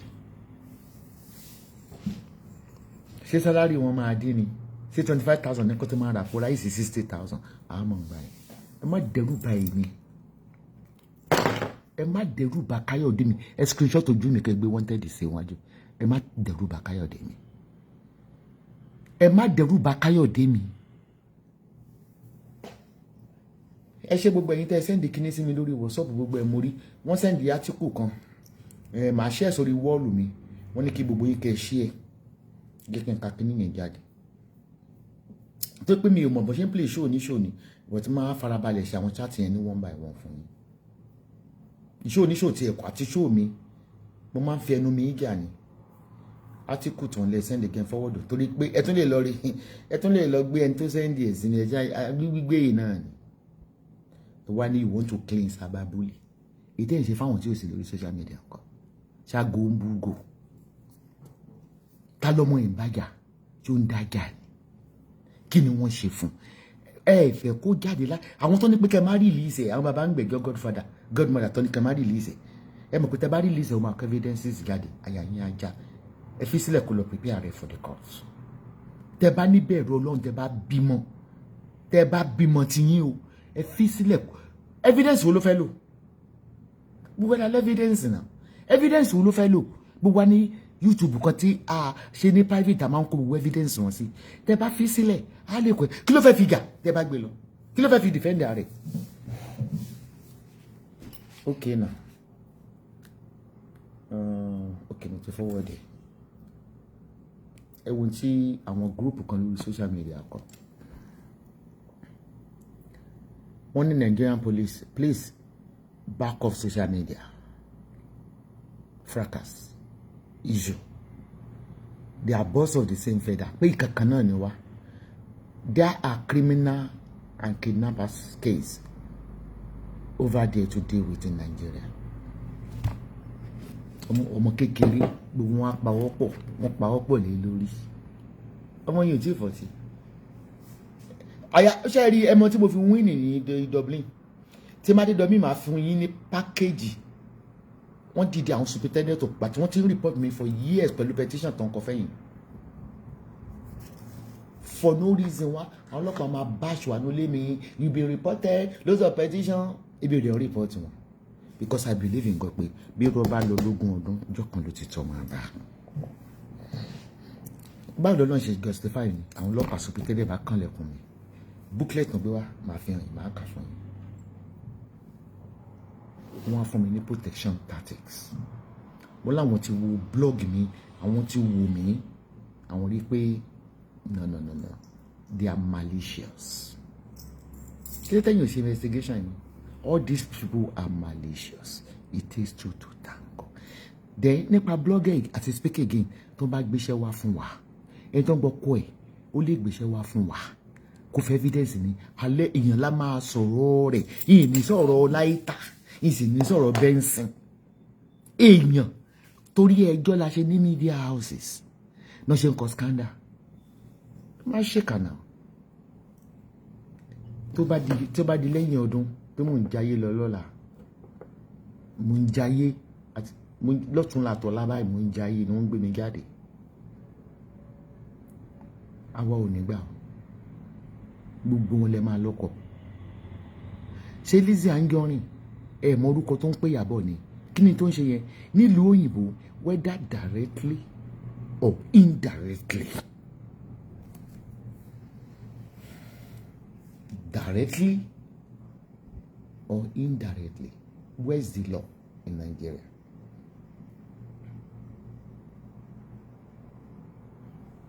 ẹ fi mí lẹ̀ o èmi ò gbádùn èmi ti yí lórí o mo ti gba lẹ́tà kóòtù ti pẹ́ bẹ́ẹ̀ tí mo pẹ́ máa ń lù sí ni o bẹ́ẹ̀ bá try àyà mi kò sí gírì o ọlọ́mọ àwọn àpíà kò sí gírì. Thank you very much everybody. ẹ mọ reason tó comment lẹ́ẹ̀kan jẹ́ kí n fún ẹ ní reply ó ní gbogbo tí mò ń sọ ó ní kò help Dorcas because torí pé mo máa tú àṣírí yín mi ò kó yẹn jẹ mo ti block ẹ tó pé mo ti ń play àwọn evidences. Comment can never manipulate me. I'm a veteran speaker and blogger. All what I say is not helping the case. Torí pé mo ní máa play gbogbo video bully yìí bẹ́ẹ̀ ṣe wá fọ́lé mi. Bẹ́ẹ̀ ṣe gún mi lọ́bẹ̀ nígbà police. Gbogbo video release pátápátá mo máa play. Ẹ wá ní kò dá tí mò ń sọ. Ṣé ọmọ yẹn ń dájà kán mọ̀ wípé kán wo provocative challenge tó fún Fọlá. Tó lọ ọmọ Fọlá ó dárúkọ Fọlá ọmọ Sàìdì yóò kó máa kú ó dárúkọ Fọlá èèyàn gbọ́kọ èèyàn ó tún ní pé àfi òun lọ ń fẹ́ lọ́pàá gbé gbogbo ìgbà manipulation yìí ò help lọ́dọ̀ mi ìdí iṣẹ́ ẹ̀ lẹ́bàá mi because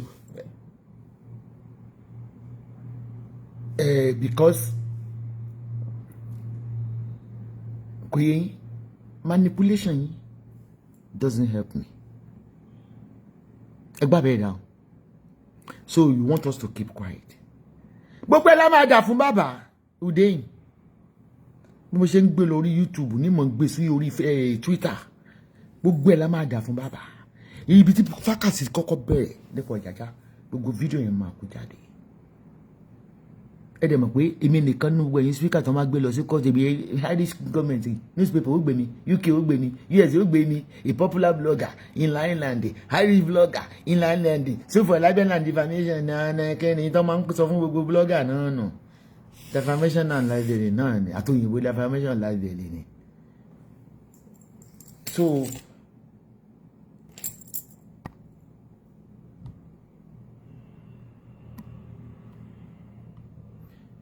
again ká comment yìí fún yín ọlọ́pàá kẹ́ bá lè mọ bó ṣe máa fún yín ní provocative challenge fake no máa lò. Earlier in Esabod, you are next. Soji is engaged. Dorcas is engaged. You are next. You go first collect beating before they sentence you to life in prison. Ude in Sheti Odi. Shetika. Eyo loka Nigeria Shetika. But me on that fake profile lo. Shetika. Ma block anything. Ìtàn pè ní fracas lẹ́rìí. Ìwọ tó kọ kíní yẹn gbogbo ọmọ ẹ ló máa gbé san pátá. Ọdún òní yàgò fún ọ ìbànújẹ́ ìṣẹ̀dá tó wà lábẹ́ kíní yẹn. Ṣé wọ́n lè kọ sí ọ̀dọ̀ tí yín kan ní ìwìrì? Ṣé threatening kan yẹn ó tẹ̀ yẹ kí n kọ́kọ́ screenshot ẹ̀? Kí n wíwá mo ṣe lè rí screenshot ó ti delete ẹ̀. Ṣé threatening kan yẹn? Àbáwọn tó kọ rest in peace lórí grandchildren. Ẹ má dá sí ọ̀rọ̀ fracas. Everybody are guilty. It takes two to tango. You will first beating and beating. Yes, she beating. It is in Stratford. You got 31 double cross me from beating. Ẹ jọ̀ọ́ ta no ń gbé lọ sí ambulance gbé. Bẹ́ẹ̀ ṣe pẹ̀lú ambulance ṣe wá ń kó yín lọ. Beating ni o lè dá mi létí kó hàn. Mo lè tẹ́ mo dàgbà sí. Ìjọ 31 double cross mi pé kán ná mi. Ẹ̀yin lẹ máa ń sunkún tẹ́ ní kán sá fún mi pé mo ti di bingo. Gbàtẹ́ wá kóòtù náà jẹ́mi náà ní ambulance gbé lọ bẹ́ẹ̀ ṣe pọ̀ ní kóòtù. Ẹ̀yin ambulance gbé lọ. Bàbá Adéjúbú ló train mi mọ́ létè. Ọmọ bíríìjì lèmi. Mo jàkú. Ọkùnrin mo dẹ̀ máa ń bájà. Máa fọ́ yín lẹ́pọ̀n.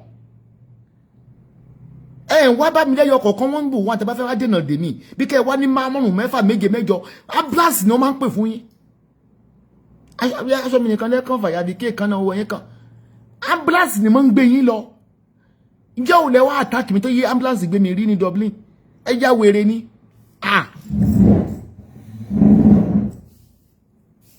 Tó bá jọkùnrin tó ní kó gbá mi bá ti bá mú ẹ̀pẹ́ méjèèjì máa fọ́ ní mi ní fi ilẹ̀. Ọtí tó bá fẹ́ yìn lélẹ̀. Èmi máa ń fọ́ ẹ̀pọ̀n ṣeré ni.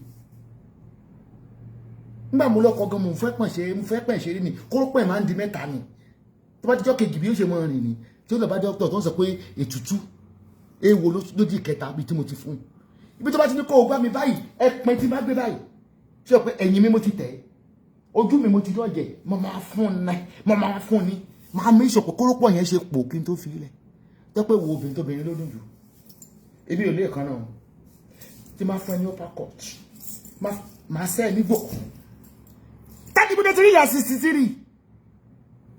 Ẹ lọ bèrè Esabod ní mọ́lẹ̀tẹ̀. Ọmọ sálélè mi. Sórí wo obìnrin yẹn gògóńgó ẹ̀ ni máa fún. Ọ̀dọ̀ ọlọ́pàá ṣe máa ń gbé wọn. Ambulance ṣe máa ń gbé wọn. Gògóńgó. Ìwọ tí màá yẹ ń bá tẹ gògóńgó ẹ̀ báyìí. Ọmọ ojú òtí ẹ̀ tì yín ni. Ìjọ ò lè attack mi tó gbé mi lọ sí hospital rí. Ẹ̀yin lẹ lọ ń kíra yín. Ẹ̀yin ambulance máa ń kó lọ. Kẹ́ ẹ pé mẹ́wàá máa finish yín. But ọkùnrin mo máa ń gbàdúrà kó wá bá mi. Ẹ̀pọ̀n ni. Mo ti ń fọ́ ẹ̀pọ̀n tipẹ́tipẹ́ láti mọ̀lété. Mo fẹ́ ọkọ kan gbà kan. Bó ṣe nà mí báyìí. Ìjọ kẹta bó ṣe rìn ni. Ebi mọ̀ pé kórópọ̀ máa ń di mẹ́ta. Àti bí mo ṣe fún yẹn oyún ní kẹta ó wú ju kóró méjèèjì lọ. Wọ́n gbé sórí antibiotic ni. Ẹ̀pọ̀n ni. Ẹ̀pọ̀n la fi ń jà mọ́ létè lábẹ́ bíríìjì. Orí yín dàrú ni. Bí mo ṣe keep fit at 63 ni. Ẹ̀pọ̀n máa ń wù mí fọ́ ni. Ẹmọ tó máa ṣẹlẹ̀ tí ìjọ tí máa drive tó máa fẹ́ wọ restaurant in Dublin tó máa ti wọ ní báwọn ọkùnrin ṣe máa ń jókòó ní. Wọ́n á jókòó báyìí máa ní kí lórí ẹ̀dẹ̀ relax. Mama ilé iṣẹ́ tó lọ di mẹ́ta. Mo máa ń gbé kámẹ́rà sí pé kẹwò bó ṣe máa ń jókòó ní. Wọ́n trust mi pẹ̀lẹ́ pọ́n. Ẹ̀pọ̀n máa ń wù mí ga ni. Gíga ìní. Counter attack ni.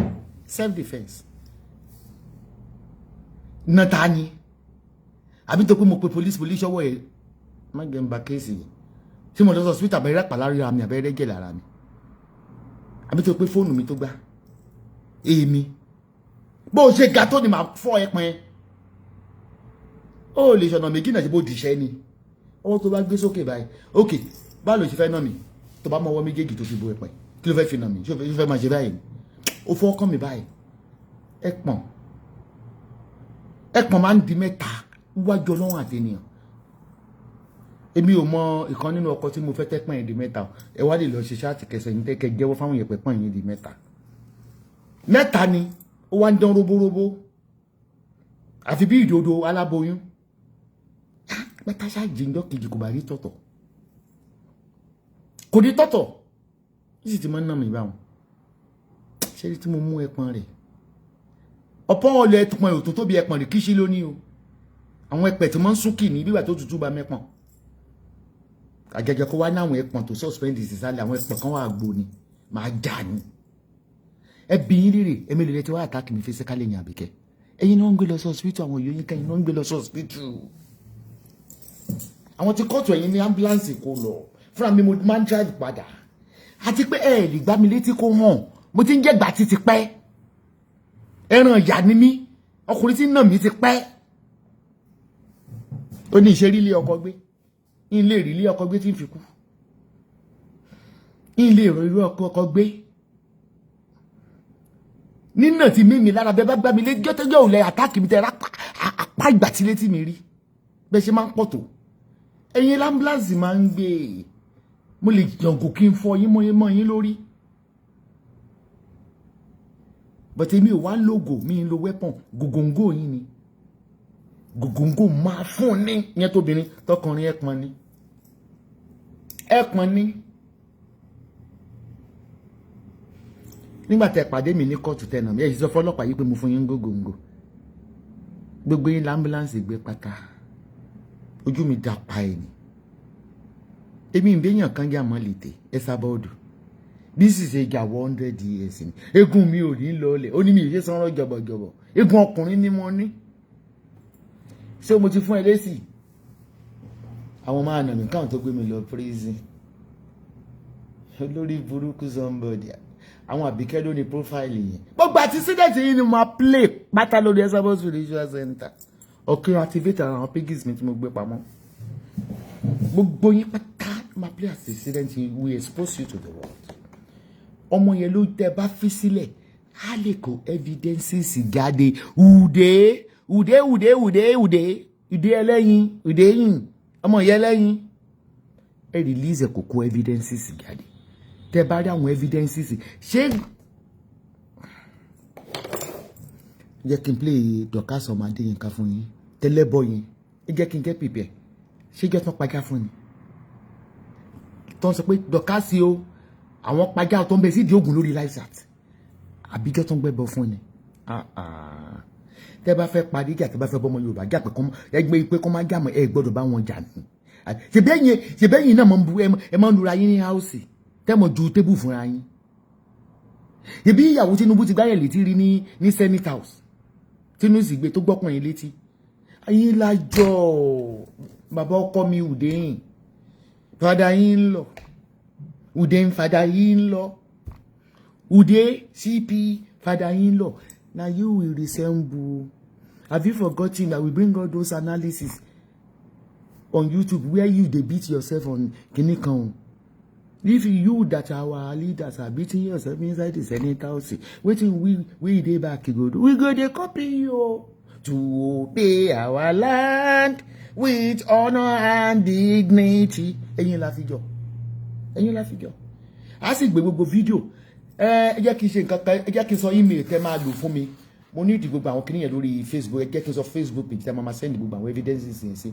ẹ bá mi máa send ẹ̀ sí orí page Goddess Esabod ẹ mọ̀ pé mi ń dárúkọ informant you are rest assured for that ẹ pé báyìí mo fẹ́ ṣó kíní tí wọ́n ní wọ́n gbé jáde ní ti mo transfer sórí orúkọ mi ìjọ tí mo ti ń ṣe láti ọjọ́ 11 ọjọ́ méjìlá tí mo ti ń sọ̀rọ̀ ọjọ́ 13 tí mo ti ń sọ̀rọ̀ ọjọ́ 13 mi ò dárúkọ èèyàn rí because I always protect the source o mo ṣe ń gẹ́ Esabod jù ni ẹ ti máa sọ màá lẹ́nìkan mo pẹ́ nìkan màá ní mo pẹ́ ẹnìkan yìí náà láti bí ọdún méjìlá ẹnìkan yìí ní ìdárúkọ ní ìṣe speaker tó ń darúkọ so ẹ bá mi ẹ̀yin lẹ máa search gbogbo ìwà táwọn pípọ̀ ètò tí Lizzy àti gbogbo ẹbọ tó gbé àti talájà tó ṣe tó ní pẹ́pẹ́yẹ tó ṣe tó ń pe tó ń lo fọ́tò àwọn ọmọ tó fi hàn wá yìí pé lágbájá ọkọ gbogbo ẹ̀ pátápátá I need it. Olùsí ọmọ wú mi ìwọ tó wá kọ́mẹ́ǹtì ẹ̀ tó pé orúkọ yàn ọ̀dọ̀ àwọn àbíkẹ́ ló ti lò látọdún yìí tó gbé fúláwọ̀ orí burúkú sórí. Only this is not helping the case. Stop talking about this. Irọ́ máa play iṣẹ́ yín. Irọ́ máa play iṣẹ́ yín. Of course, this speaker tó máa gbéṣẹ́ wá fún wa. Udéyìn ọmọ yẹn lẹ́yìn. Udéyìn tó máa gbéṣẹ́ wá fún wa. Ó máa dùn ẹni yẹn náà. Kí ló náà lọ gbalẹ̀ ọkọ lọ́kọ fún? Kí ló fẹ́ dalé onílé rú fún? So táwọn ìyàwó wọn bá sọkún fún wa pé wọ́n fẹ́ dalé wọn rú. Ṣáàtì wá jẹ̀bi. Jẹ̀bi. Tabata ti evidence ta voice note ẹni tẹ́yìn ẹ̀dẹ̀ pọ̀ tó sọ pé ká gbà wọn jẹ̀bi ṣá jẹ̀bi ni ẹ bá competition kí lẹ́yìn náà fẹ́ dalé òní kí lẹ́ fẹ́ gbọ́ ọ̀kọ̀lọ́kọ̀ fún ọ̀kọ̀lọ́kọ̀ ó wá sọ iye ọdídé Nàìjíríà ẹ̀dẹ̀ fògùn gbé sínú ilé ìyàwó ẹ̀sùn kún wa bá blogger ìkójú òun àtọmọ́ lẹ̀ ẹ wá ní wọn bá yé yín jẹ yẹ́yìn ò fẹ́ bá yé ìyàwó lé jẹ ẹ jẹ́ ṣe gẹ yà yẹ́yìn ò fẹ́ bá yé ìyàwó jẹ́ ń sọ fún ẹ òde yín ọmọ yẹn lẹ́yìn wọ́n máa ń gbé péjì tèmi lọ dáadáa ó flagi ẹ ha kèmí yẹn á bọ̀ ṣé kí fi ya àwọn pages mo ní ọyìn I have over 20 pages on Esabod tí mo ń publish ẹ̀ èmi ń lọ mi ò give up ọmọ yẹ pages ni wọ́n ti gbé lọ ṣá ọmọ yẹ YouTube ni wọ́n ti gbé lọ ṣé ọ̀kẹ́lẹ̀ ẹ pé mo ti build fans wọ́n á tún wá mi tí ìgbà rí bá ti ṣí mi bá wọn tún lọ rẹ̀ àwa náà gbọ́dọ̀ kó tiwa jáde kí lẹ ṣe sí nípa Àbíkẹ́ tó ní ìyàwó Elégùṣì kù false information tó purọ́kú láàfin wọn ti pè kí lẹ ṣe sí ṣé threatening to life kọ́ ni fún Sekinat ọ̀yájá mi gbọ́dọ̀ rí ọwọ́ ẹ̀ ń bì kíní yìí má gbàgbé ọmọ tó jẹ ní tó gbá ní €200,000 $200,000 ó ti bẹ̀ mo rí mẹ́sẹ̀gì ẹ̀ divorce ní tẹ́ńbẹ́ ó ti bẹ̀ ọ́ olùmọ̀ àsangẹ́nu àríyọ̀ ṣé tí máa ṣe èèyàn ní ìsìn máa ní eré tí bàbá ṣó nìkan lọ bá tí mo máa ń sọ̀rọ̀ ẹ̀ ní ẹ̀yìn ọlọ́pàá gbọ́mọ̀ ọ̀jàjà tí olùkọ́ wọn fẹ́ talẹ̀ fún yàn. ẹ rí ibi voice note tó ti talẹ̀ fọ́mọ yẹn tó lòun ti bá fọ́ ní ṣe ilé fọ́mọ yẹn ọmọ ilé ìfẹ̀dẹ̀ ni ọmọ kékeré ọmọ 32 kò fẹ́ o nígbà tí ọmọ yẹn wá sọ béèrè owó ẹ̀ láti 2021 ó wá fi kọ́ máa rí pé kó máa bọ̀ kó wá fẹ́ o ìyẹn lóhùn lè fẹ́ yẹn dá owó ìlú wáyé evidences wa January ló dá funfun lówó ẹ̀ mi ò bẹ̀rù yín èèyàn wọ́n ṣe ilé ẹjọ́ fún the island àwa ní ìdúró ẹ máa kó o lọ́ọ̀yà sáǹsì ṣàpẹ́ sáǹsì lè máa ń gbà fún mi ẹ máa ń lù sí mi ẹ ń gba lọ́ọ̀yà sáǹsì ni kò sí ètò ohun ènìyàn rí inú yín so don't come and manipulate pé I need this I told you I'm not fighting for Dorcas I'm fighting for humanity I'm fighting against injustice. Gan kẹ́yìn tẹ́ wà lórí kìíní ẹ tẹ́ ń play show mi ẹ máa wọ́n ẹgẹ́ ṣàjẹ́ ń parí orí YouTube mo dáwọn pages kan tí ò tẹ́ ń ṣe orúkọ mi rárá máa fi wá yín jáde tí máa fẹ́ wá yín jáde mo ti street gan ẹ̀rẹ́ táwọn TikTok náà tí mo ti ń report ẹ̀yin TikTok kí n bá ríṣẹ́ mi lọ́dọ̀ yìí ẹ gbogbo ẹ̀ tẹ́ wá ń lo orúkọ Esabod ẹ ti pọ̀ jù ìkan náà mo ní ìmọ̀ orúkọ Esabod kórí Facebook nígbà tí ẹnìkan fẹ́ follow mi ní àná n bá ní kó tẹ níwà mi mú fóònù bátù mi ti kú mo bá rí ẹnìkan ló lóhùn Esabod akínrin wáyé Esabod ọ̀nà mádé Esabod kìíní kan ẹ lọ́ lo sọ́nà ìmì kò ní kú gbogbo yẹn pátápátá your pig is coming down. ó rí pé Udéyìn ọmọ yẹn lẹ́yìn ìdéyìn Ude egg Udéyìn ṣé o pé mo popular jù ẹ lọ kò sẹ́ni tó ń lo orúkọ ìṣẹ̀ lórí social media wọ́n clone orúkọ mi tó pọ̀ lórí TikTok Esabod pákí gan jẹ́ Esabod lórí TikTok pákí ó ń jẹ́ Esabod and Esabod mean Esther Aboderin why tó máa di pé èèyàn popular wọ́n á dorúkọ yẹn so wọ́n á lè follow wọn. Udéyìn ọmọ ẹ̀yẹ lẹ́yìn ẹjọ́ kórí pé ṣe kíní gbogbo the whole world British citizen ẹ rí pé mo máa rìn lórí ọ̀rọ̀ ẹ jẹ́ kí n padà sí dublin mo máa rìn lórí ọ̀rọ̀ mi ní tọrọ owó tí n fi travel wàhálà mo máa rìn lórí ọ̀rọ̀ nobody can stop àwọn òyìnbó gan màá fún yín láwọn pégìsì UK news American news ẹ rí bó ṣe ń búlì tàn já táwọn òyìnbó ń búlì ara wọn pólíìsì ò ní pé kán ẹ wá lè fẹ́ ọmọ pamọ́ di ní kinní kan kò ní kúlù fún yín kí wọ́n á máa bẹ̀ yín kálẹ̀ yín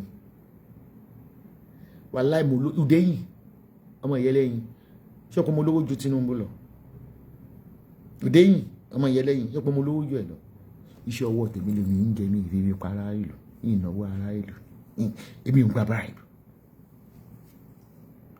òde yìí ọmọ ìyẹn ní ègì mi ń gba bribe dem kan ti Nàìjíríà ẹ tẹ wá sọ olú ọ̀ngàn ìlú bàbá ara kan ẹ dákun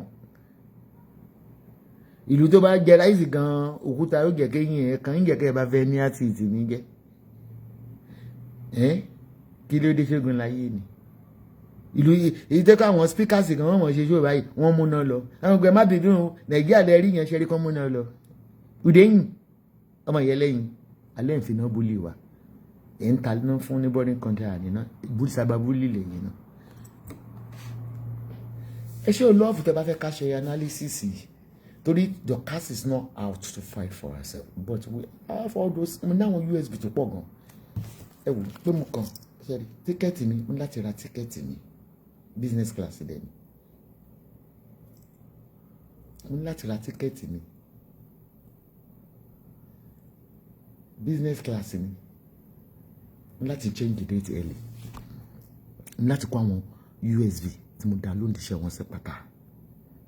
It will be a long season. It's very, very unfair. Ta lọmọ yẹn ń bá jà kí ló fàjà ṣọ́n gbéṣẹ́ wá fún un ní wọ́n kẹ́ ń tó gbọ́ pé èyí náà ṣò dáa òde yín ọmọ yẹn lẹ́yìn ṣé n tó ṣe ó dáa. I was a witness then I was a friend. Tí bọ́bọ́ yẹn wọ́n máa pè mí pé ó ń gbà ń létí ó ń gba passport ẹ̀ kí ló bá di kíyàwó lè pariwo síta òde yín ọmọ yẹn lẹ́yìn ẹni tó bá lóun fẹ́ destroy life ẹ̀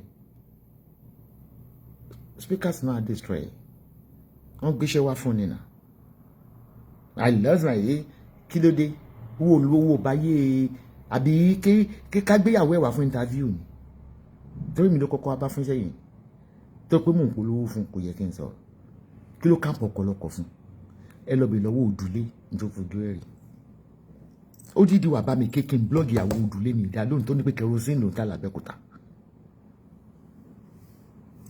ìkà ní gbogbo àwọn tó wá bá yín yẹn o ìkà ní gbogbo wọn without them that will not be yours àwọn náà wọn ń gbéṣẹ́ wá ẹ wo release wà bá mi tó mú ẹjọ́ tó yín wá nítorí ẹ̀ kí n ká lára ó nìkan ìyá ń bí ilé alámọ̀ wọn bí n sí kékeré rẹ̀ ti ṣiṣẹ́ tóyìn fẹ́ pa òun ayakila mọ́mí mi ó tún jáde àbímọ tán grandma Florida. I have the evidences on my Google Drive. ẹ rí gbogbo bó ṣe ń gbéṣẹ́ gbogbo àwọn actress ẹ̀ wá mo fẹ́ sọ mí dùn níjà mo ní láti lọ sórí Instagram òde yẹn ọmọ yẹn lẹ́yìn mo ní láti lọ sórí Instagram mo parí ìjà àwọn àti tóyìn bó ṣe bá mi jà pé òun kò lè tán náà ni Lizzy Anjorin is evil gbogbo ló yẹ kó wà lẹ́wọ̀n gbére àbíkẹ́ mo lọ bá bí ṣì kẹfẹ́ yẹn ìtàgbà. That's my judgment. Okay, let me read comments.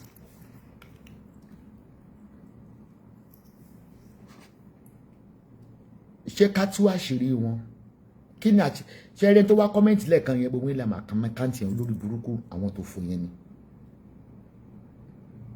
Àwọn dómi ilẹ̀ orúkọ yẹn ti wà lórí Facebook tí pẹ́ tó máa ń ọ̀dọ̀ wọn ló ti ń comment. Torí pé mo ní mo fẹ́ play fún yín farabalẹ̀ ṣe ni. Yín farabalẹ̀ ṣe ni. Ìsídà kẹfì Dorcas on bail ẹ ṣáà ti gba passport ẹ kò lè sá lọ. Ẹ ti sọ fún wọn ní ìsídà kò jáde láti defend rẹ̀. It's like pé civil, this is a civil case. Wọ́n á ní threatening to life. Àwọn tó wà lọ Radisson ńkọ́? I mean, ṣé Radisson ńkọ́ ni? Tomorrow invite one to party.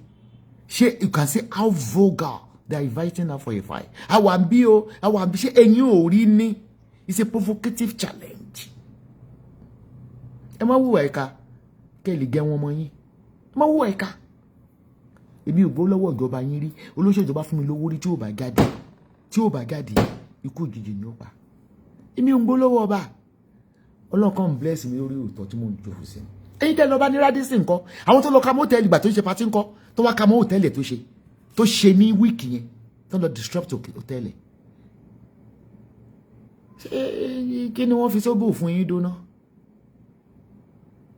You went to Radisson to give her a provocative challenge. You went to a party, Christmas party, to disrupt her party. You were the one threatening to the extent downloaded the video where Obanla said, "You get over the Nigeria." Òun wá lọ jókòó sí Radisson tó bá jáde òun máa fi òkò àti gòfò orí ẹ̀ ẹjọ́ ṣé threatening to life ọkọ yẹn ẹ pé ńgbà mi tó máa súnyàn kan gèrè ṣá èmi tí mo dẹ́yìn hàn náà mi ìfẹ́ ẹ̀ náà bẹ̀rẹ̀ ọ̀rọ̀ sísọ ní 12 years ago ìmíràn ṣiṣẹ́ mi káwọn wèrè hooligans ṣe wá so we have to continue to lick them with evidences with time and date. Love everyone. Have a blessed Happy New Year. They even went to a Christmas party. Yes. To disgrace her. The lady has to what? She picked the race. Am I telling the man?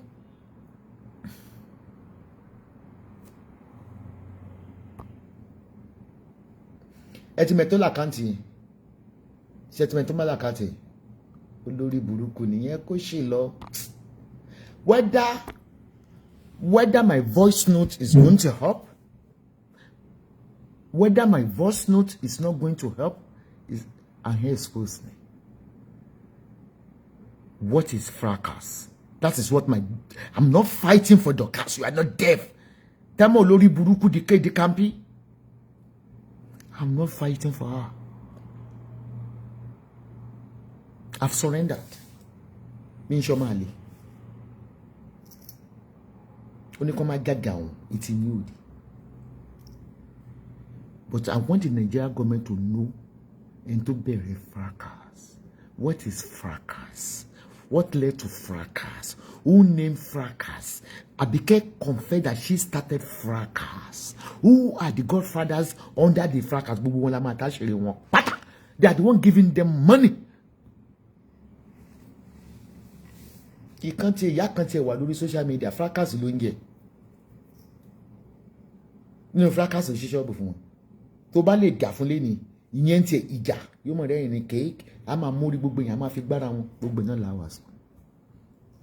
Ẹ ṣe kí n má jẹ ẹ̀yin àjẹ́, ẹ̀yin olórí burúkú witchcraft, ẹ̀yin ẹni òfò arúgbáṣọ mọ́balẹ̀, ẹ̀yin ẹlẹ́yẹ òfò, ẹ̀yin ẹlẹ́yẹ ọ̀gàlàntà, ẹ̀yin olè highway robber, olókìkí òru. Àfi kí n má jì. Ẹ ṣọ́ agbára yín, ẹ rán sàṣìṣe mi. Mi ò sí nílé agbára ní Dublin, kò ní dá fún gbogbo ẹ̀yin arúgbáṣọ mọ́balẹ̀. Ẹ gẹ̀ẹ́sẹ̀ gẹ̀ẹ́yà. Arise, court, arise, O compatriot. Nigeria call obey son.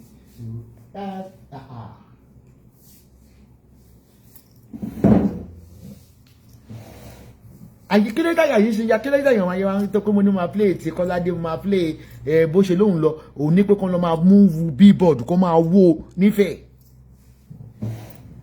ibi tó bá náà ti kọrin fún mo ní lọ tó ní I love her bike alo jaja ló ń da Facebook rí àtàwọn ìyá wa princess Rosie àwọn tó ń da Facebook rí ni that's the one sponsoring wọ́n máa wọnú inbox ni ẹ lọ gbìjà wa send owó sí àwọn ni wọn jẹ́ kí peace wà wọ́n ṣiṣẹ́ bù fún Dorcas náà náà ọ̀tún ibi ìgbà kọ́bọ̀ lọ́wọ́ wọn nígbà tó dẹ̀ wà fún mi kọ́bọ̀ náà tí ó gbé mi lọ kóòtù tó fẹ́ lò mí mò ń gbé bọ̀ tó fẹ́ lò mí ó fẹ́ mọ àwọn tó fún mi ní information pé the thing wey you fought me for is true kíní kan mo gba £3,000 lọ́wọ́ ẹ̀ ó tún ní kan kájọ mi ò san kankan fún mi ò san informant kódà informant tó sọ fún yín ó ti di speaker lórí social media tó gbé mọ̀ lóhùn ó ti yìn sọ kó máa wá kiri.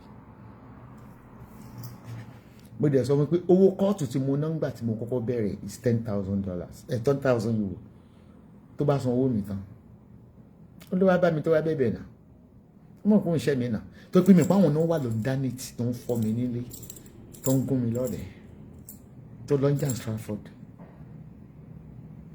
ẹ̀rí tàbí kẹ́ bá sọ̀rọ̀ á ní òun jà fún wọn gàgà gan òun gbígbẹ́ ẹ̀jà ó gbọ́dọ̀ fẹ́ òun. èwo ni gbé pèsè àṣírí tú ṣé yẹn ṣe wà láyé ni kí tẹ́yìn ò rí apiatreti gbé pèsè ṣé inú gbé pèsè ń dùn yìí pé ẹ gbọ́dọ̀ ẹ̀sìn fi sorin arò tó kọ tí n bá bú wọn padà gbogbo iṣẹ́ wọn pátá ni màá gbé wa ọ̀hún iṣu mi ni máa dùn wọn náà wà lọ aláì part 1 to 3,000 gbogbo Lizzy bó ṣe gbé wọkọ̀jú omi tó lóun fẹ́ lọ pa àwọn kókó gbogbo ẹ̀ pátá gbogbo fídíò yẹn kọ́ ìpinnu USB ní ló wà kò ní yé yín èmi ò lè lo ẹ̀wọ̀n gbàtẹ́ plan ẹ̀ fún mi ní Dublin ẹ̀yìn lẹ́sẹ̀ wọn èmi ò lè lo ẹ̀wọ̀n I'm a true sayer olótìtọ́ ìlú oníkà ìlú. I can never live in Nigeria because I will continue to say the truth. Nothing but the truth. Good night, everybody. Bye.